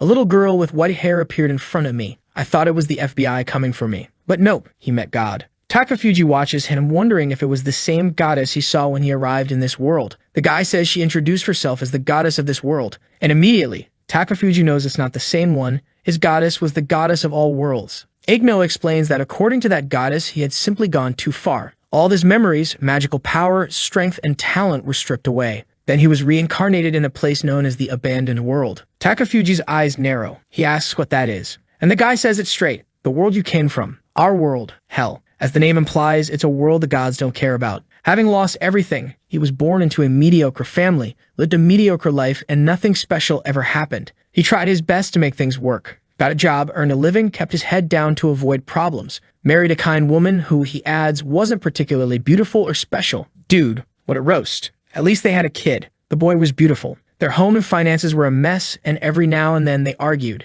just like any other family. But it was an honest life. Damn, after living like the devil, the guy spent his next life as your average working man. What a contrast. And yet, that's what made him happy. When he was the demon lord and got everything he wanted, he thought that was happiness. But that life ended without him ever understanding what happiness actually meant. So now, he says, he wants to help others find happiness instead. Takafuji's confused. Who's this guy even talking about? But he just says, I'll do what I can with this body I've been given. Takafuji asks if that means he's going to kill everyone. The man shakes his head. That's not what I meant. He reminds him he's a chimera, a homunculus. When he was summoned, multiple races were used to create his body. In total, he's the product of 6 different species. The 6 same races that divided this world are still fighting to this day. Takafuji's standing there, a little stunned. This whole story confirms that there really are 6 races. But then he wonders aloud, does this guy even know how the world actually works? And the Demon Lord says it plainly. Of course he does. He's well aware of how he's treated. It becomes clear the moment he walks into a bar. This world was deliberately built in a way that keeps the races from getting along. Maybe Takafuji doesn't fully get it, coming from a world with diverse races in coexistence. Actually, he probably does understand, give him some credit. Still, our boy just wants to know, what's the plan to save everyone? Old man. Igno lights his pipe and says, I don't want to destroy this entire world. Give me your hand. That was not the plan Takafuji expected. Now he's just confused. Igno explains that at first he wasn't sure himself, but after meeting Takafuji, his plans changed. So Takafuji asks if he refuses, is he going to be threatened, punished? But Igno says no. You're free to do whatever you want. Telling you all this now is just my way of paying for your cooperation. The truth is, even if Takafuji doesn't want to help just by staying alive while Igno destroys everything, he'll end up cooperating anyway. As long as he doesn't die and keeps walking through the world, crushing things, ruining lives, he'll be helping by default. That stare he gives Takafuji is heavy, and our guy's just there, speechless. But eventually, he says it's kind of selfish to reveal all that and expect something in return. Though, to be honest, he's not particularly interested in dying for anyone else either. Still, he says that price of cooperation isn't quite enough. He wants more. Igno looks confused. Takafuji says he's been tired ever since arriving in this world. It's time someone paid up. Wait a minute. Is Takafuji gonna dive into the destruction too? Back at the bar, flashback moment, Aaliyah was left behind. She just stood there watching him walk away. Now in the forest, she's all alone, hugging those strong thighs of hers, not understanding why he told her not to follow. In that moment, she realized Lee Nori was more tense than she'd ever seen him. She thought maybe she could be useful, but the very first thing he did was push her away. As she's caught up in her little emotional spiral, a pack of wolves creeps up behind her. But let's be clear, Aaliyah is one of the most dangerous hunters around. And hey, look who shows up, Fanatique. What are you doing here, girl? Before Aaliyah can say anything, Fanatique just hammers one of the wolves into the dirt. The rest scatter like cowards. Aaliyah thanks her, and Fanatique says it's fine. But then she scolds her. Don't you know this is monster territory? Why are you here, letting your guard down? Considering Aaliyah's reputation as the Black Rose, there must be something on her mind for her to be this distracted. Aaliyah hesitates, then says it's nothing. Fanatique, however, says something totally unexpected. They're exactly the same, she and Kiri, and suddenly lunges for her. Luckily, Aaliyah dodges in time. What are you doing? Why are you attacking me? Fanatique just grins and says she's curious to test Kiri's famous partner. Plus, she noticed Aaliyah seemed kind of down, so she figured she'd shake things up. Aaliyah dodges again, asking what the hell Fanatique is thinking. But the girl just keeps on going, saying her reflexes are excellent. Then, completely out of nowhere, Fanatique asks, when you were a child, did you believe in God? Aaliyah's confused. Fanatique explains that she didn't. Her mother was deeply religious, never missing a single prayer. But not once did she tell Fanatique to pray. Reverse psychology? Clever old woman. But apparently the prayer didn't help in the end. One day they were attacked, and her mother died right in front of her. Surrounded by monsters, certain that she'd die too, she gave up on everything. That was the first time she ever put her hands together and prayed with everything she had. All she wanted in that moment was to go to heaven with her mother. But when she begged for that, God appeared and didn't let her. Incredible. She says she still doesn't know exactly what saved her back then, but because of that experience, she believes in God. That's why she not only prays today, but also spreads the word of Lady God, as she calls her. Fanatique reminds her that she's a strong ally of Kiri, so she should go back and support him. That's why she needs to stay by his side. And then boom, emotional overload. Alea yells that she wants to be by Kiri's side and bam, takes a punch right to the face. Alea asks if she's okay and says her punch packs a serious punch. So serious that, yep, Fanatique is out cold, cause she just wanted a nice warm lap to lay on after all. Fanatique sighs and says, honestly, she's a little frustrated too. She still can't figure Kiri out. She thought since Alea spent more time with him, maybe she had a better idea. Alea responds that she's sure Fanatique can figure it out with the ability she has. Either way, she thanks her for helping. Later that night, under the moonlight, Alea's home relaxing, until suddenly, he arrives. Hey, she jumps startled. He tells her to calm down. He just came through the shadows since it was faster. Also, he's got some important information to share. Alea says she's relieved, looks like nothing happened. He asks if she was worried, and she admits that yeah, she was. If he went out into the forest and died like an idiot, it'd be a lame ending to the story. And besides, even if he died, she's not sure she'd be free. She says all that, but she's smiling. He notices. She then asks why he's so quiet. He says it's nothing. She just seems full of energy, and he needs help with an experiment. Here we go again with these experiments. She asks what it is and why he's smiling like that. He just says, you'll see soon enough. I thought it was going to be some experiment on her, but nope. Next scene, the church. Knew it. Called it from the beginning. This guy's a full-on nun devourer. Turns out Mask is there, asking what he wants. The guy says he wants to know if they found the girl who ran off after the betrayal. Probably talking about Alea, huh? Mask apologizes, saying they'll find her soon, though it's been difficult. The man throws a nun to the floor and tells them to hurry up and bring her in, get her to do the work. For the next ritual, they'll need even more priestesses. He explains that if they want more followers, they need prestige. Mask, still keeping his composure, says he does it all in the name of God. But the guy, he's seriously unsettling. Later on, Mask storms into his own room and slams himself into a chair, muttering that this guy better not think he's getting rid of him that easily. Alright, someone please explain the drama here. I'm lost. Meanwhile, in a castle under the moonlight, great, more creepy people showing up. The demon crowd just keeps growing. They're all gathered, saying what's happening isn't enough. This needs to grow more, much more. First step, consume the whole forest. Next morning, apparently Alea was devoured. I never know what's happening when Takafuji says that. Is it a bite in the neck? Something else? Hard to say. She's explaining passively that that's just how Takafuji is.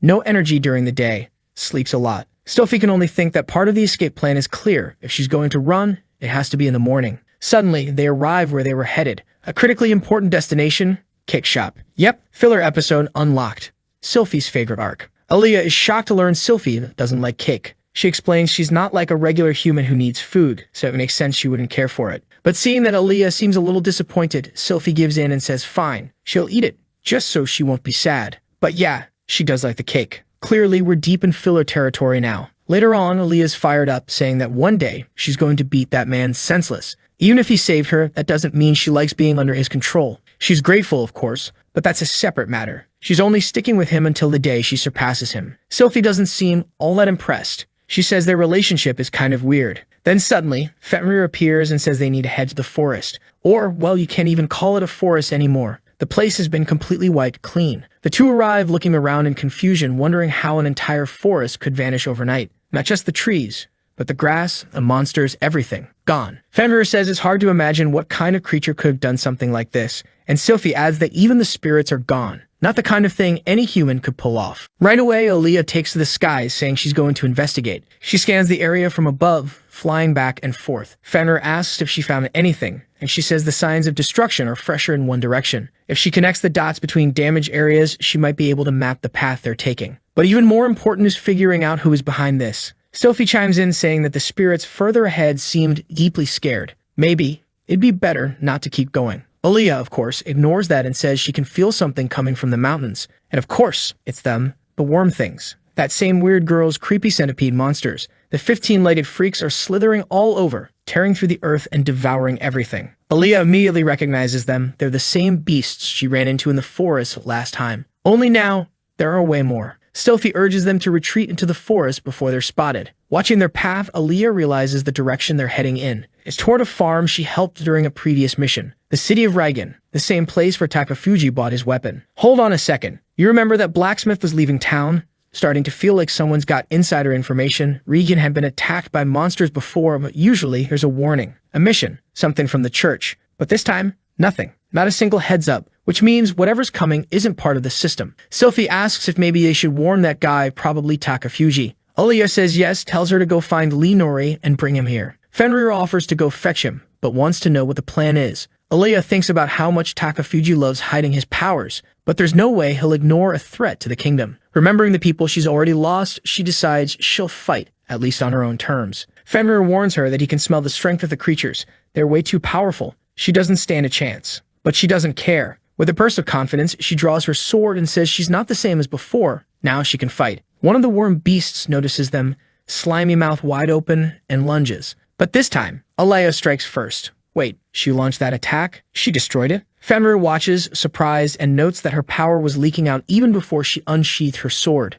Actually, maybe that was a critique. He's saying she's making it too obvious. Might have been the enemy team's red on her. Either way, something got eaten. Still, he compliments her. Even if her technique's immature, he respects her determination to protect others. In this temporary form, he can't stay by her side for long. But as long as he can, he'll lend her his power. Because this land, he used to protect it too. He and his fallen comrades. She comments that out of nowhere, Fenrir grew massive, and he realizes it's the first time he's ever shown his true form. Then the dynamic duo gets to work. Aaliyah goes in first and lands a clean slash. He compliments her, says she's not half bad. She thanks him for the backup. Blades flying, monsters dying. Everything's going fine until they realize the number of enemies is way more than expected. But Fenrir knows if it can reduce the number of monsters, the damage to the region will drop too. Aaliyah immediately catches on and charges forward. They press the attack together. Sophie watches, still surprised. She had no idea these two were this strong. Aaliyah's going all out, slashes left and right, wind magic, everything she's got. Even that cowball spell of hers.